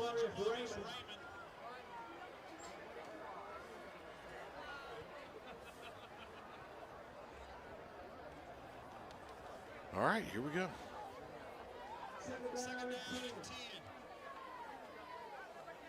So the Tigers get 5 yards to get back to the original line of scrimmage. 2 backs in the backfield along with the quarterback, 3 total. Oh boy, here we go. Ball tipped away. Returns it back to the line of scrimmage. And just like that. Just like that, a crazy tip ball. That's how it happens. It just tip drill, and it went right to number 3. I mean, straight to him. And just trading turnovers there now for a couple possessions.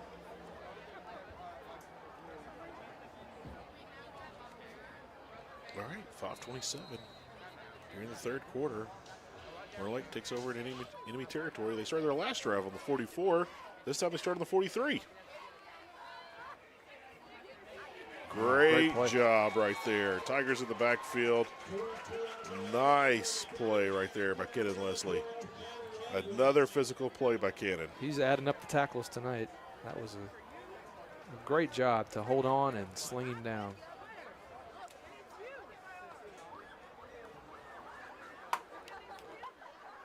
That was almost a belly-to-back suplex there. All right, here we go. Loss on the play, loss of 3. Huge receiver in the slot to the left. They don't even look his way. Ball almost intercepted, but is complete. And we got a Tiger down on the field. I can't quite tell. Is that number? That's number 8, Alice. Yeah, Ryan Taylor there almost had he had eyes on a pick six if he'd have gotten that. Just came up a little bit late. Hollis is now grabbing his arm. Looks like he's going to tough it out and see what he can do to hang in there. No sign of Brody Martin. Haven't seen him.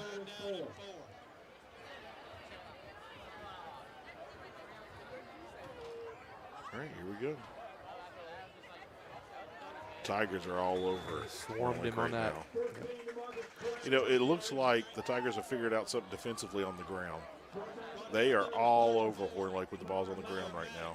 You know, that middle play, that middle run was working well early on, but I think you're right. They've identified something. Here we go, 4th down. Eagles going tempo.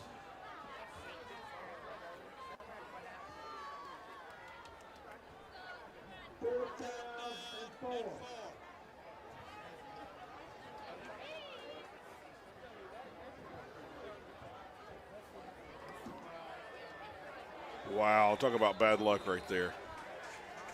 Talk about bad luck right there. If he hadn't slipped, that was definite 1st down territory. Well, the 2nd tackle of the night by the visible green turf monster. We've seen that twice tonight. I mean, that's bad luck and a bad break. So put the ball at the 36. Tigers will take over. Again, Horn Lake is not on the field. And they blew it dead again. Now, if Horn Lake is using a timeout, I understand. And I believe that's the case here. They're trying to have some fun. Or in the PA booth, playing What's Going On. I'm sure the officials love that. You know they got to laugh a little bit about that. They got to take it in stride. They're having a discussion here.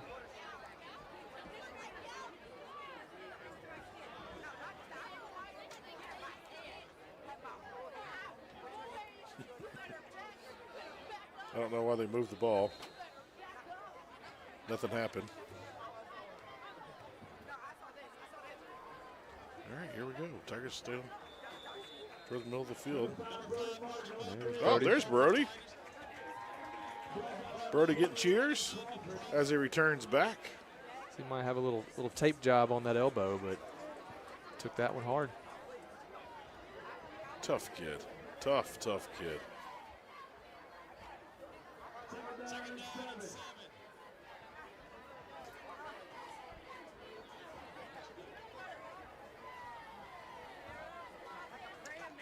Nice move by Topher. Great play fake.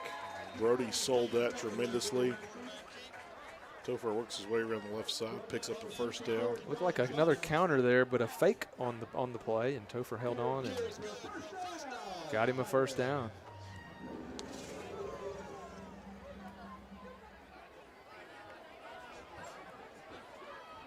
All right, ball just shy of midfield.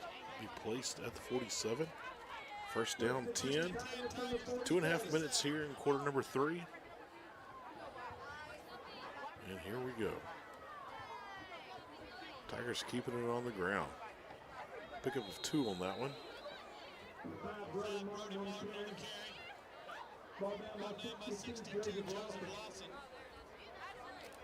So the ball will be placed at the 49.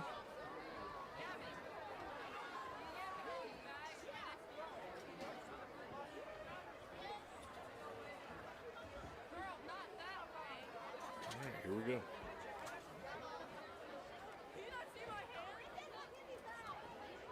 Look at that. The power of his core muscles and his agility there. Just making so many things happen. Just the ability to stay on his feet. Got knocked off balance, kept it. And another 1st down, great run. Cat-like reflexes there. You know, it's eating up this clock too, Heath, and we're approaching towards the end of the 3rd quarter. Brody seeing a little bit of daylight. Works his way forward, dropped fast, but after a pickup of about 6. So here we go. Tigers moving the ball, making things happen.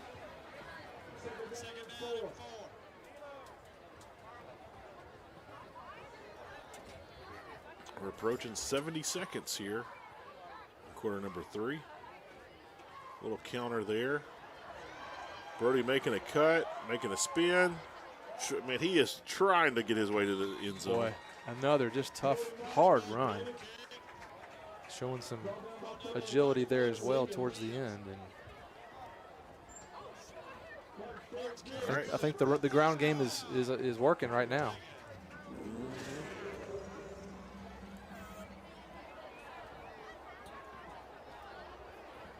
Here's play number 7 of the drive. They've all been on the ground.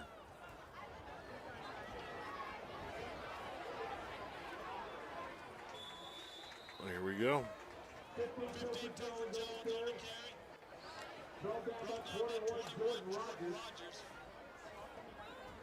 Most of these plays have been up the middle and toward the right. Tigers see something over there on that right side. Here comes Devin Gaines checking into the ball game. He looks like we may be going to run out the third quarter clock. Looks like they don't have to snap it. There you go, Brian. I believe you are correct. 1 quarter left for homecoming 2023. Hernando is leading 21-7, a 14-0 run here in the third quarter. As they started the second half red hot, scored 2 touchdowns in their first 6 plays. And that's going to lead us to the fourth quarter.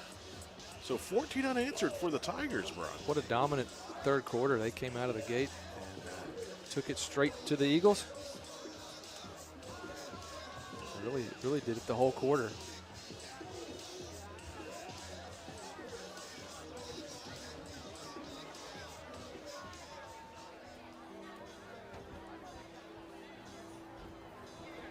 Well, I'm seeing a singular car heading down Dilworth toward Mackinville. Just about everyone has stayed here on homecoming night. The maids and the queen, the newly crowned queen, in the end zone, along with the food trucks and the snow cone machine. Those are staples in the in the kid zone down there. And in the opposite end zone, we have the tailgate tents down by the scoreboard in the north end zone. Excuse me, the south end zone. But yeah, look at all the neon going on down there in the north end zone of the kids zone. Don't you know those snow cone operators love a Hernando football game on a Friday night? And shockingly, Horn Lake is running to the line of scrimmage. They've had a problem with that tonight, Brian. They don't want to lose another timeout on the on the play.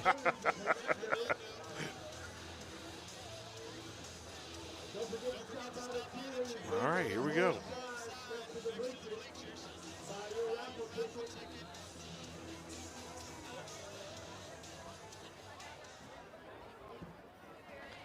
Second and 3 for the Tigers. Here we go. Devin Gaines, the ball carrier, dropped in the backfield, lost on the play. They'll bring up a third down. I believe the Tigers will be in 4-down territory. I wouldn't be shocked if they ran it here and then kept it on the ground again. But we already know about the excellent special team play of the Tigers and plenty of kickers on this team.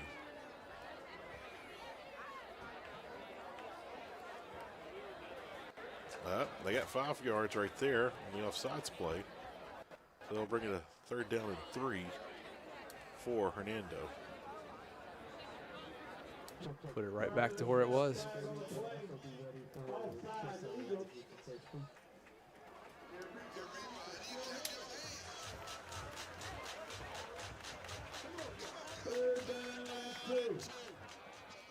All right, here we go. Here goes Topher. That's basically a single wing formation right there. Topher looking for the end zone for his 4th touchdown. Well, he did not want to go down on that play. All right, Brian, here's the 10th play of the drive right here. Be a 1st and goal play inside the 5. Looks like they're going to put it right there on the 4. Tell you, this 10-yard drive, I think it's all been runs. Am I right on that? You are correct. Yeah. All 10 plays have been on the ground for the Tigers.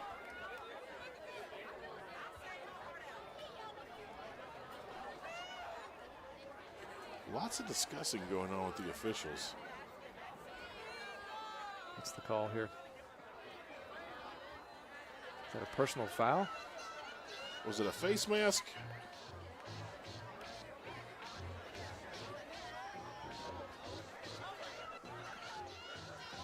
Well, whatever it is, it'll be half the distance to the goal. It'll still remain first down. It was a first down anyway. That's right.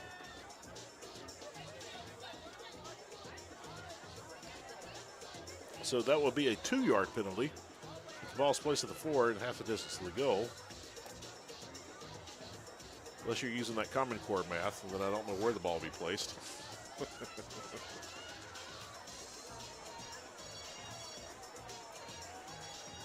Looks like we're still discussing here.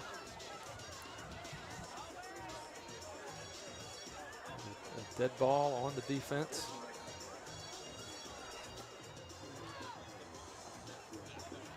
All right, the white hat will be talking to head coach Steve McCann.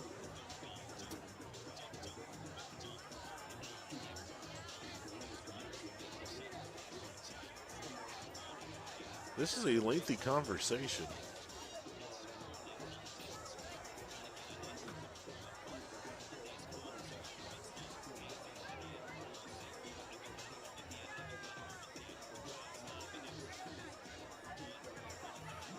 Keith, while we have a break here, I've been trying to find a score. I know South Haven is playing Lewisburg tonight. It looks like DeSoto Central is down in Oxford.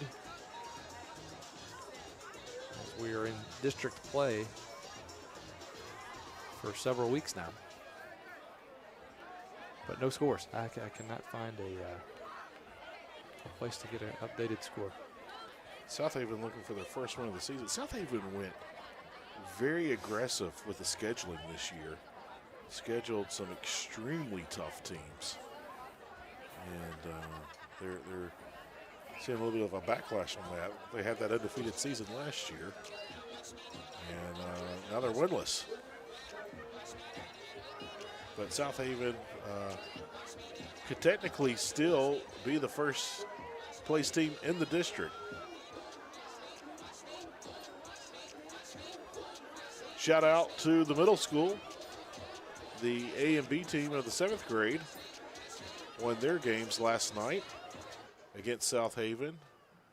And the B team fell a little bit short with the 8th grade, but the A team ended up winning their contest. So out of the 4 football matchups, here we go. A sportsmanlike call is against Torn Lake. Well, that was a lot I don't know if there was a punch thrown, and that's what they're discussing. A lot of action there for 2 yards. All right, Brody gets the ball and works his way to the outside. And Brody football, number 5, with the Tiger touchdown. With 11 minutes, 7 seconds here on homecoming night, pushes the lead out even more. That's the 10th play of the drive. Boy, it's just been domination here, second half by the Tigers. From that kickoff, now 3 touchdowns, That's and it's the 10th just been play of the drive. Boy, it's just been domination here, second half by the Tigers. Domination.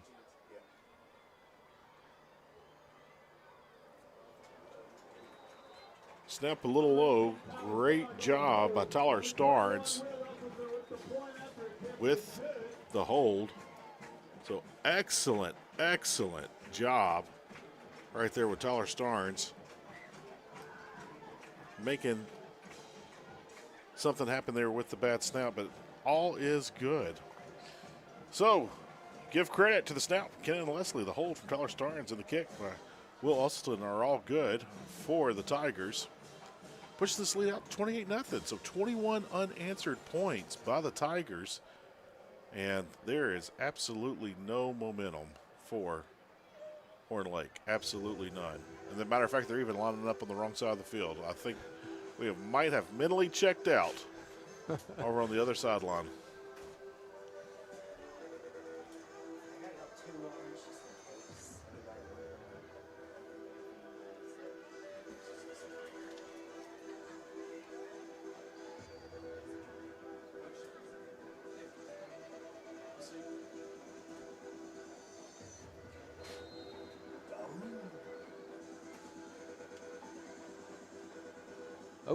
Oh, the onside kick. Didn't see that coming. Wow. Tried to catch him off guard and get the ball right back. But Horn Lake right on top of it.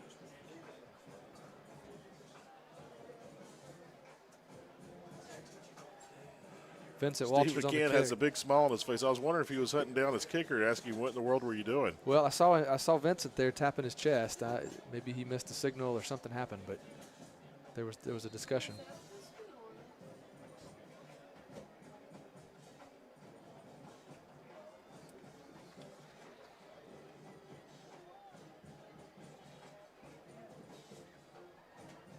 First and 10, Eagles from the 45.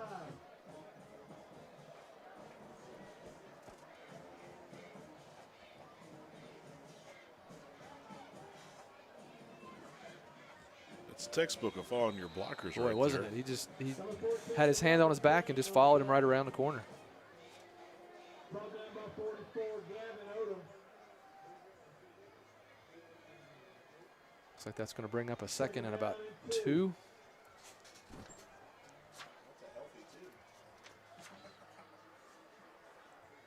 Looks like closer to maybe 3 on that, actually.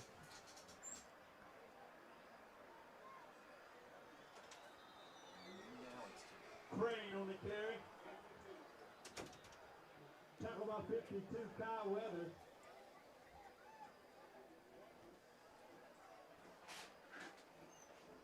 Kyle Weathers on the stop on that last play. Kyle had that wonderful strip here a couple of possessions ago. Really changed the whole vibe of this game. It was going back and forth, whoever had the ball. But Kyle kind of shut all of that down, put all the momentum in the category for the Tigers.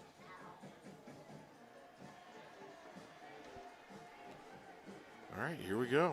We're going to see a pass play. Kind of shocked to see that here on a 3rd and short. Thought they might keep it on the ground. If they didn't get it, they'd go for it. But now you put yourself in the situation of 4th down and 4.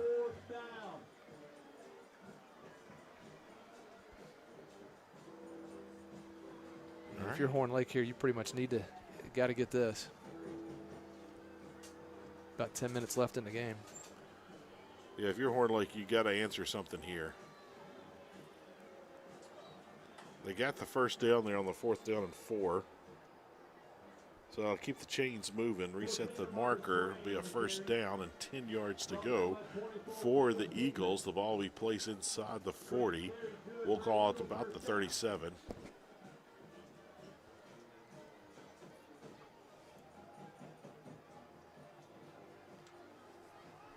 All right, 5th play of the drive.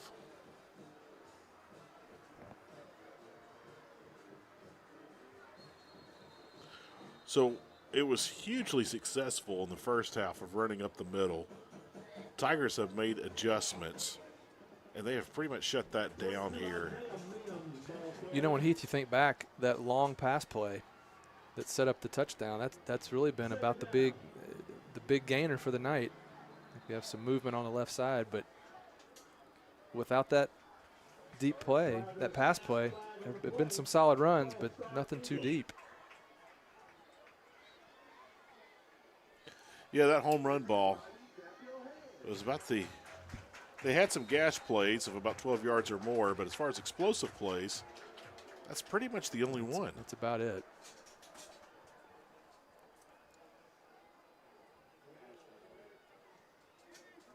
You know, and if you're the coach of Horn Lake and you're trying to go over things, you got to tell them, you know, you cannot score a 21-point touchdown. Just keep moving the chains, get us in the end zone, But right now, the clock is more the enemy for Horn Lake than the Tigers. We're under 9 minutes now. So 9 minutes left, and you're down by 21. You really got to start picking up the pace a little bit there on offense. And we've seen that tonight. They've run tempo plenty of times and been successful with it, especially in the first half. Once again, stared at his receiver the entire time. Didn't look at anybody. Knew where he was going before the play started. Well, and it worked. Went to number 4 over there, and he picked up the first down.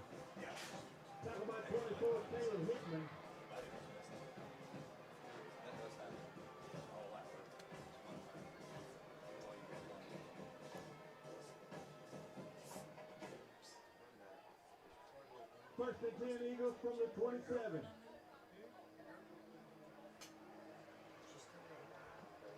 Got a quick offensive lineman substitution there. I think that was the hold up there for a moment. All right, here we go. So they're going to keep it on the ground. They're going to keep moving.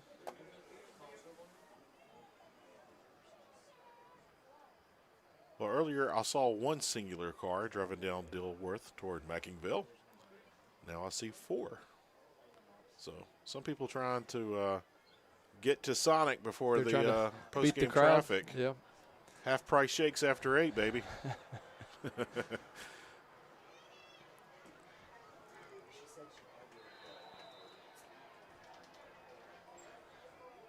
think right there the receiver quit on his route and they bumped each other. Yeah, they were kind of shaking hands there after the play. Yeah. So some incidental contact long after the ball went sailing over the head of the intended receiver.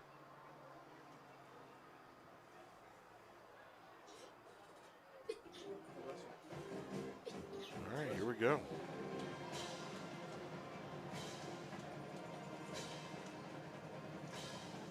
Low snap. They're on that little middle screen. Tigers had that sniffed out and waiting on it. There. It's going to be almost Heath, I think they gave it to him again on that one. I thought for sure they were short. Wow. So they get the right foot mark instead of the left foot mark.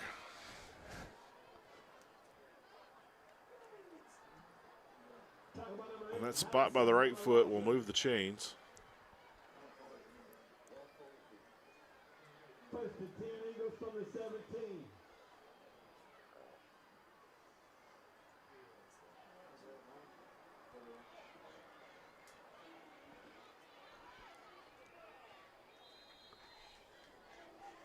Containment kind of got lost there in the shuffle. Defense collapsed on the pile. Quarterback bounced outside. Had a chance to make something happen and did. First and goal situation. And, Brian, if I'm not mistaken, this is the first of the half for the Eagles. Yeah. And they had earlier in the game, I think they had one right there before halftime. Oh. They're going to throw it, too.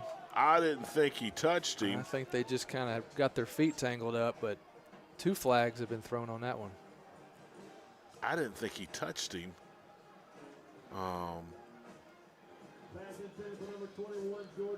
They're there and they have a better view than I do, but it looks like both of them just kind of slipped. If their feet got tangled, they did, but I didn't think either one of them touched each other. I had a good angle at it, but again, I'm sitting 30 rows back. All right, here we go. Almost another strip right there. Ripped it out again. That's right.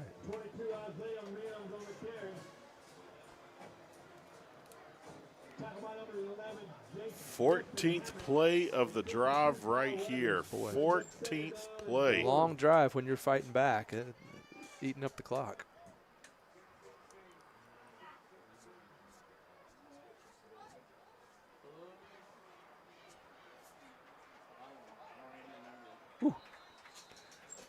I don't know if there was that ball got a little bit tipped there at the line of scrimmage. I think it did get tipped. That's right. Kind of bounced around. Mm-hmm. Well, this drive started 11 minutes and 7 seconds here in the fourth quarter. So the Eagles have made leadway, but it's cost them a ton of time. Here we go. Oh, look at the defensive pursuit in the backfield. Tell you, Kai Weathers again. He's having a great night. Kai Weathers is all over the place.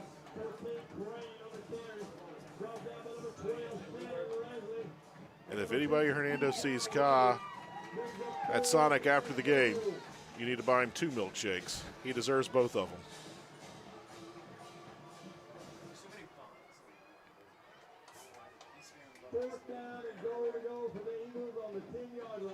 All right, here we go. Tigers are spacing out on the defensive line. 3 down linemen. Beautiful pass, great one-handed catch, falling down, complete. You have to tip of the cap to the Eagles on that play. Boy, that was a great catch. He first for the quarterback to buy some time and then lob it over the top, and then what a great one-handed snag that was. Used his legs to improv on the play, extended the play, and just laid one out. One-handed catch. Diving, falling to the ground in the end zone. That's just a great play. I think we got a Tiger down in the back of the end zone. We're holding our leg up. It looks like cramps.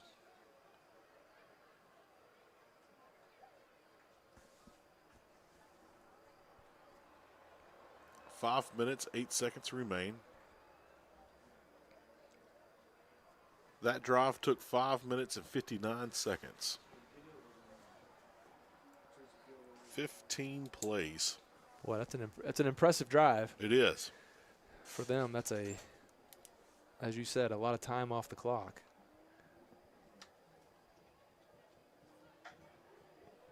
But still time. Still time to be to finish this out. Fans, next Friday night, October the 20th, your Tiger football team will be traveling to DeSoto Central High School to take on the Jaguars. Kickoff is scheduled for 7 p.m.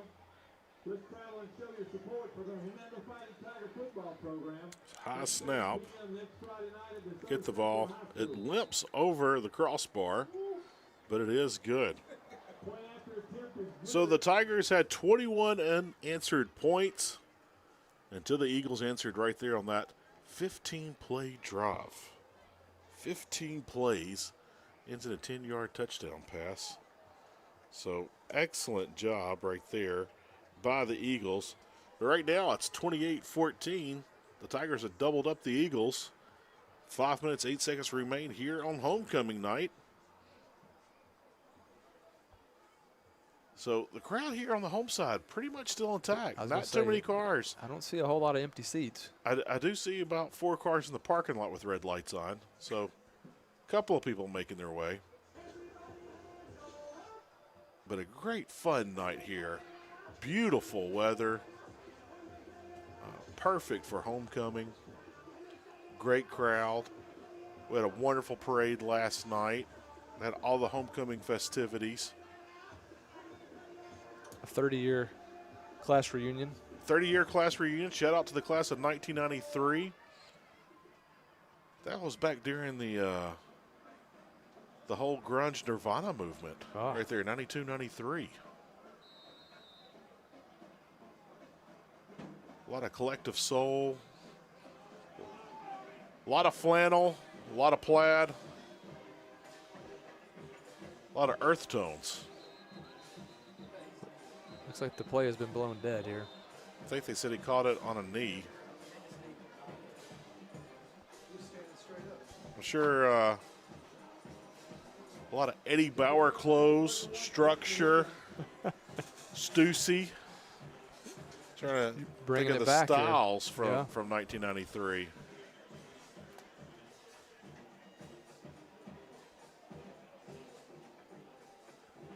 That was back in the Michael Jordan days. Yeah.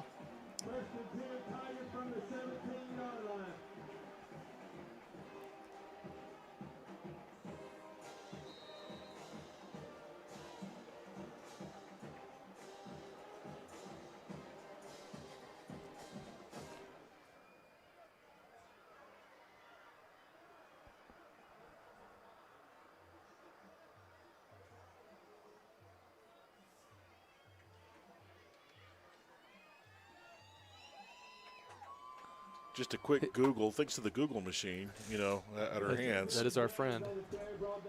Here's some of the top songs from 1993. Are you ready for this, Brian? I'll do anything for love, but I won't do that by Meatloaf. We lost Meatloaf. We lost Meatloaf here recently. Come Undone by Duran Duran. Insane in the Brain by Cypress Hill. So, yeah, the press box joining in on the karaoke now. They remember those. Let's see what else we got. That's the Way Love Goes by Janet Jackson.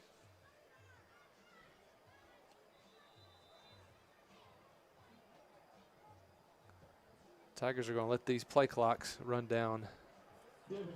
Oh, the famous song "What Is Love," which is famous by Night at the Roxbury, the skit on Saturday Night Live. Saturday Night Live. Yeah, everyone's bobbing their head now. Oh, one of my favorites, "Mr. Jones" by Counting Crows. Had that repeat on the Walkman, but it was on tape. You got to have the Walkman. Had to rewind That's it. Oh, should have known this one. Whoop, there it is. Of course. A lot of classic songs. Heart-Shaped Box by Nirvana. Boom, Boom, Shake the Room. That was by DJ Jazzy Jeff and the Fresh Prince. Back when Will Smith was a rapper and not an actor. Jones carried good for a first down. Tigers. Diddy by Paperboy. Linger by the Cranberries. We lost the lead singer from the Cranberries here the last couple of years.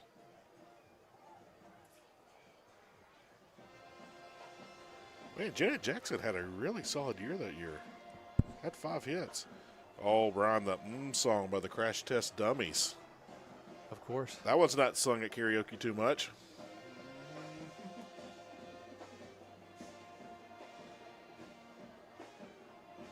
Well, aren't we glad the 93 class was honored so we could go back in time here? Oh, Carolina by Shaggy. I'm sure they'll be dancing to that tonight. Class of 93. Daughter by Pearl Jam. Great song. Second down and 11.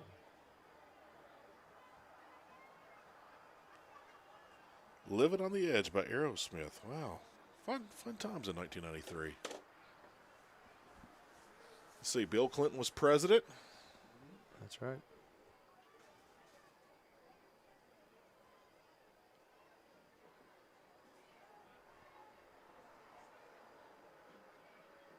Uh-oh. Trouble in the backfield. Well, they know we're running it, so they're coming after us, but Jones on the carry. eating up that clock. Brought down by 34, Lincoln Sanders. All right, here we go. Looks like we got a timeout. I think Horn Lake has used one of their timeouts. Official timeout on the field. All right, Brian. During the timeouts, what kind of movies were out in 1993? Would that have been, trying to think of the top one. Was that a Jurassic Park or something more like that? You know what? I believe Jurassic Park did come out. Yeah, you're correct. 1993. Good call. Had to be around that time, I guess. Along with Tombstone. Yep. Great movie. Another good one. Dazed and Confused. Cult classic. One of my all-time favorites, Rudy. Of course. Grumpy Old Men. Sleepless in Seattle. Groundhog Day. All the 2 wonderful kid baseball movies, Rookie of the Year and The Sandlot. Oh, wow. Yep. That's a classic. Mrs. Doubtfire. Robin Hood Men in Tights. Last Action Hero. John Grisham's book, The Firm, became a movie in 1993, along with The Pelican Brief. Had 2 movies that year.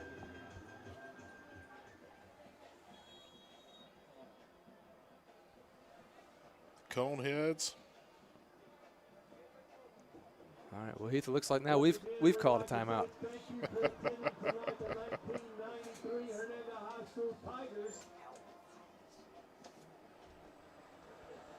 But the big blockbuster that year, you nailed it, Jurassic Park.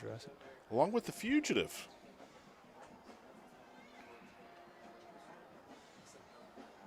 So some great movies. The Fugitive, one of the all-time box office hits, one of the biggest surprise box office hits. They thought it was going to be a good movie. They didn't expect it to be that good. Well, Heath, I can see our kid zone area is thinning out a bit. Looks like things are closing down there. The dance team is still very much active. The band is obviously still loud and proud over here. So starting to wind things down. All right, here we go. Long run across the field, just shot of the first down marker.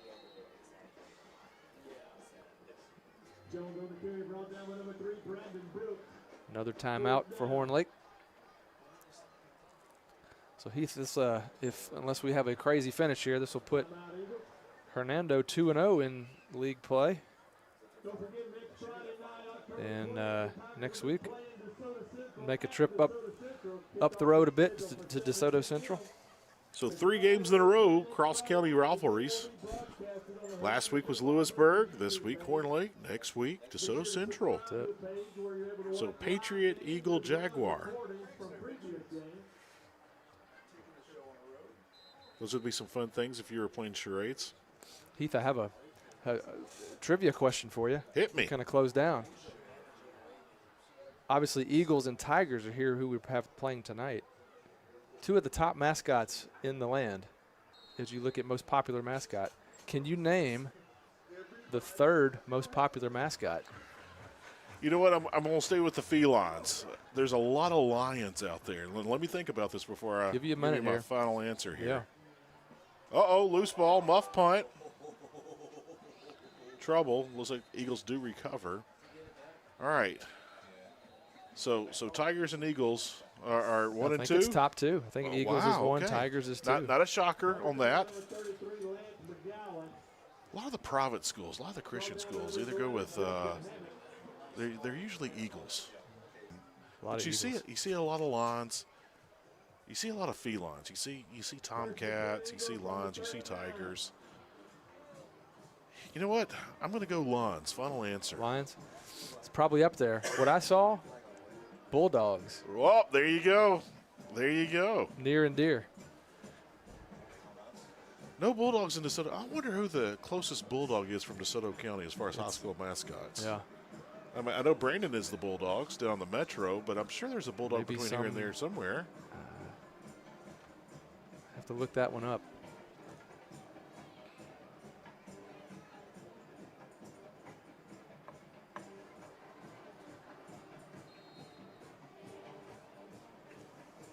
Now, a lot of people may not know this. Hernando was originally the Lions. I did not know the students voted to change it to Tiger. Ooh, man. A double ricochet on that pass. It finally hits the ground, falls incomplete. You know, this game's not completely over. You get a quick score, you get the onside kick. You can make something happen here. As they say, crazier things have happened. Plenty of crazy things have happened. All right, here we go. They're not spreading the receivers out as much. There's a little bit of movement on that slot receiver here at the bottom of your screen, but officials kept the flag in their back pocket. You know, Heath, as you've said, I think this quarterback picks who he's going to throw it to and stares at him and does not come off of him. Yeah, one-read quarterback, not looking at other options. And that's quite understandable because if you have the ball in your hands, there's 11 guys coming after you. Oh, look at the blitz from the outside. Tigers timed that up nicely. Pass is complete. Dropped. I do believe he has the first down. All right. 83 seconds remaining tonight's contest, but it's not over yet. They're up by 2 scores. They've doubled up. The Eagles, 28-14.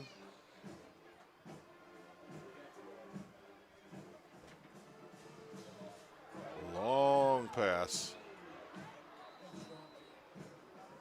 Falls incomplete.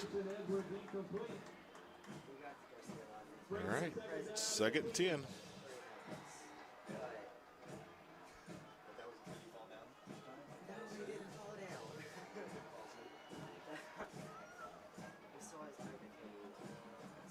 All right, here we go.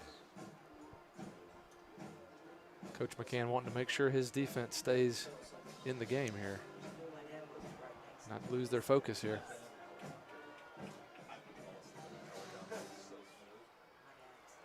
All right. One receiver sitting down. He was wide open. Yeah, that receiver's throwing his hands up and down. He was wide open the entire time. Never covered on the play. Well, Devin almost made a fantastic one-handed snag on that for the interception.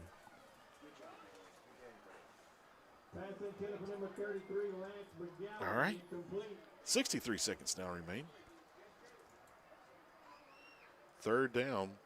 So not only are you running out of time, you're running out of downs if you're the Eagles. Oh, the kid zone's a little crazy tonight. We got some maddening face paint on some lads here in the stands.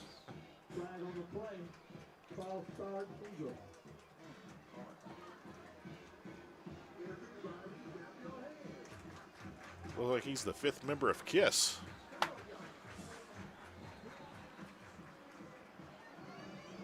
All right, here we go. Is that John Cafferty?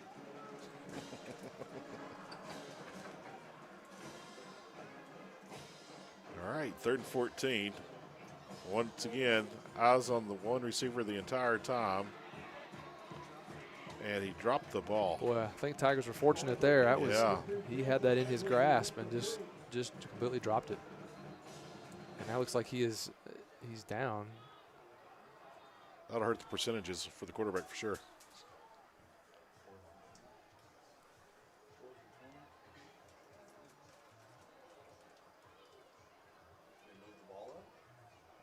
Coach is hopping up and down trying to get players off the field.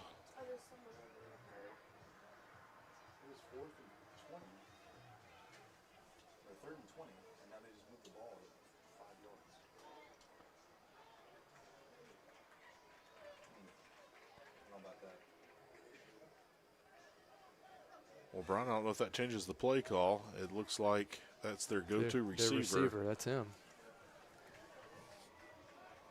So on a 4th and long, you're without your top target.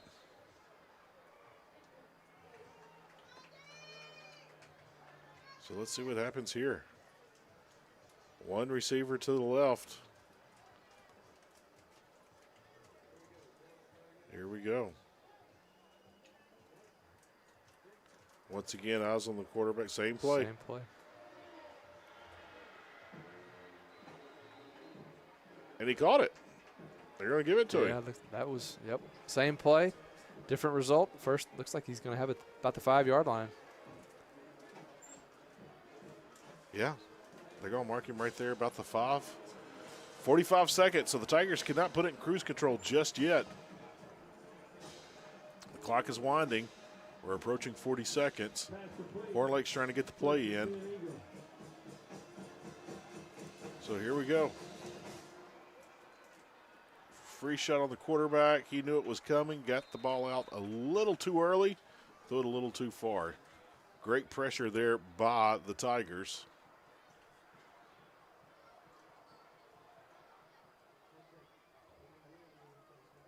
Well, here we go. 2nd and goal from the 5.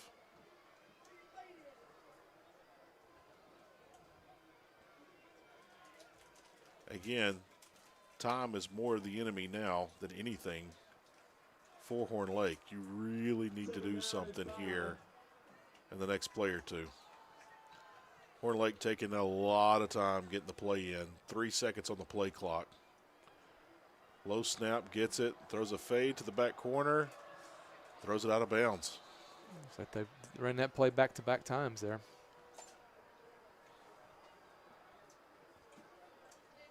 So here we go. 26 seconds remain.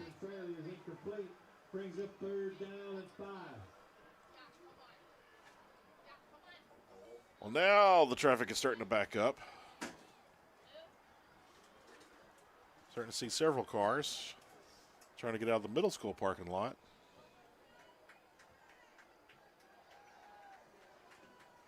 here we go. 26 seconds remain. Third down. Going to lay it up. Pass. Yep. Yeah. They're going to call that. Arms were extended. Went with the corner pass on the fade there, and but you know what? That penalty is going to cost you 2.5 yards, and it's going to be first down. And it saves a touchdown. Exactly. Potentially. Yep. So more time will be run off the clock. If you could bait Horn Lake into trying to get a run right here and stop them.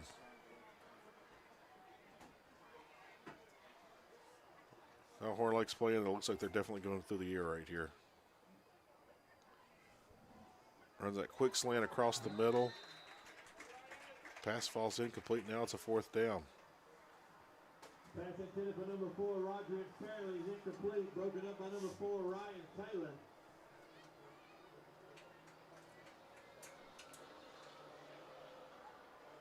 All right, Brian. Again, Fourth down, 5 a lot of yards. plays on this drive. Second down and goal from the 2. And this could be the last offensive play of the night for the Eagles. Let's see what happens. Quarterback keeper tripped up, brought down. No gain on the play. Turnover on downs. Well, what is? Well, they say third down. The yard marker over there had fourth down. And a lot of confusion there. Yeah, Steve McCann is pointing to the yard marker. I'm with you, Coach. Steve McCann's pointing to that yard marker. It's been saying fourth down.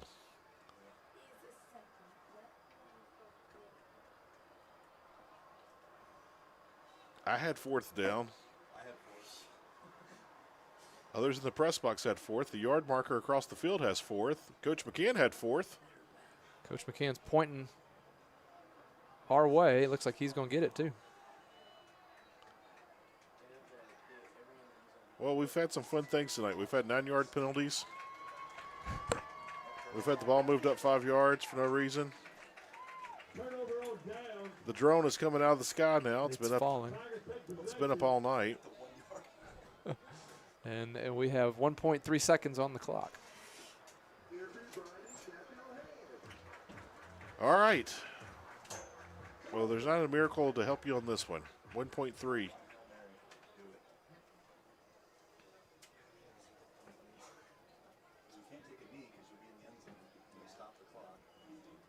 All right, here we go. Ball is placed just shy of the 5-yard line.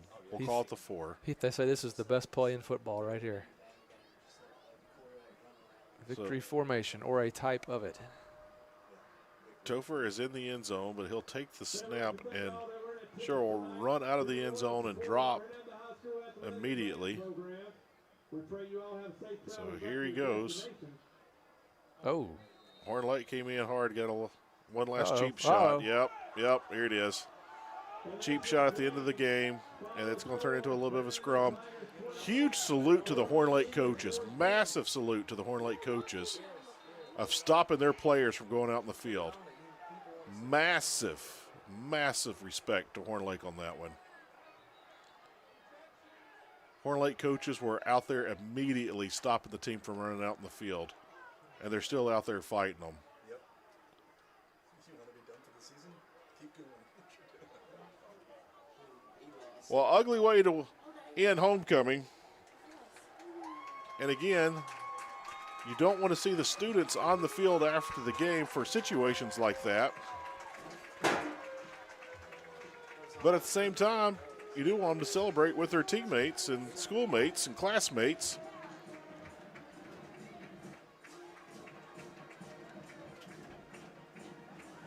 So here we go. Cheerleaders are coming. Yeah, I think you're just going to get Like we're gonna, I was about to say, I don't know if we're going to may shake not have hands on this one. handshakes. Yep. Well, we'll run through the review really quick as we keep our eyes peeled to see if anything there. Mr. Case in and out there between both teams, between the hash marks. Hernando being extremely proactive. Athletic director, Coach Nick Brown out there as well. So everybody's got their eyes peeled. Yeah, that's what we're going to do. Yep. They're not going to shake hands. We're just going to leave, and we're going to keep it safe. Keep the attitudes at check. Been a clean game. Hasn't been chippy all night. Just that last play came in, and, of course, it got a little bit ugly. But security's on the field. Police is on the field. Athletic directors and principals are on the field. Coaches are on the field. Shout out to Hernando being extremely proactive in this situation. Officials are staying on the field and giving reports down there in the end zone. So there you go. Well, a quick wrap-up. Hernando won the toss tonight, elected to defer, kicked the ball off. That opening kickoff checked up right there, right before the goal line. Horn Lake had a small return, but there was a block in the back. They had to start at the 5-yard line. They ran 12 plays on their opening drive. And then on a 4th down, they got sacked, came up with nothing, drove the length of the field, but came up empty-handed there on that opening drive. 12-play opening drive. Hernando got the ball on the 25-yard line. Went 3 and out on their first one. They had a penalty themselves, a block in the back. 38-yard punt. Gave the ball back to Horn Lake. They started at the 40-yard line with 5 minutes, 48 seconds remaining in the first quarter. They also ran 3 plays. There was a bad pitch, scooped up by the Tigers, returned for 20-plus yards, and the Tigers were there in business. They started that drive on the 47 after that scoop of 20-plus yards with 4 minutes and 11 seconds in quarter number 1. 7-play drive and an 11-yard touchdown run by Topher Jones to make it 7-0 for Hernando. Horn Lake got the ball back with 40 seconds remaining in the first quarter. Ran 3 plays, the punt with no return. Just a 34-yard kick. That put the ball on the 22 for Hernando. We're in the second quarter, 11 minutes, 4 seconds remaining for half. They go out there, 3 and out for the Tigers as well. Had another 38-yard punt, back-to-back 38-yard punts by Topher Jones. Horn Lake takes over the ball, 35-yard line, 9 minutes, 58 seconds remaining before half. Run 2 plays on the 3rd play, an interception. Tigers get the ball. They're on the 29-yard line. And this was a very impressive drive for the Tigers. Got it with 8 minutes, 41 seconds remaining there in the second quarter. Went 12 plays, but fell short on a 4th down, turnover on downs. Horn Lake got the ball there on the 23-yard line with 2:20 left. Nothing was really going. They hit a home run ball. That was basically their biggest play, the only big play of the night for Horn Lake. Went deep downfield. Very controversial call, or should I say no call on that play. Looked like a lot of pushing off, but pass was complete. Horn Lake worked their way down, punched it in the end zone. 7-7 as we went into halftime. Quarter number 3. It was all Tigers. After we crowned a new homecoming queen and we saw all 18 maids at halftime at homecoming, Topher Jones takes the ball on a 6-play drive, punches it in, makes it 14-7 for the Tigers. Horn Lake comes out. They fumble a bad snap on the 25-yard line. And then just 2 plays later, Hernando strikes again. 14 unanswered, 14 in the third quarter. It made it 21-7. Topher Jones with a 22-yard touchdown run on that play. Horn Lake gets the ball back with 8 minutes, 14 seconds. They run 3 plays, and then number 52, Kyle Weathers, comes in, has a strip, takes the ball away from the Eagles, has a nice little return himself. Hernando is back in business. But shortly after that, the 2 teams were trading turnovers. Tigers came out, threw an interception, gave the ball right back to Horn Lake, who came out 3 plays in, 3 plays out, went for it on 4th down, turnover on downs, gave the ball back to Hernando. Now this is when things started getting out of control in a great way for the Tigers. With 3 minutes, 34 seconds remaining in quarter number 3, Hernando had the ball at the 36-yard line, put together a 10-play drive, a 2-yard touchdown run by Brody Martin, extended the score to 28-7. 21 unanswered points for the Tigers. and also 21 points in the third quarter alone. So bring it back out. Horn Lake comes back, answers with a 10-yard touchdown pass, a 15-play drive by the Eagles. Eagles had multiple long drives tonight. We also saw that last week with Lewisburg. Lewisburg had multiple double-digit play drives, and they kept coming up empty-handed.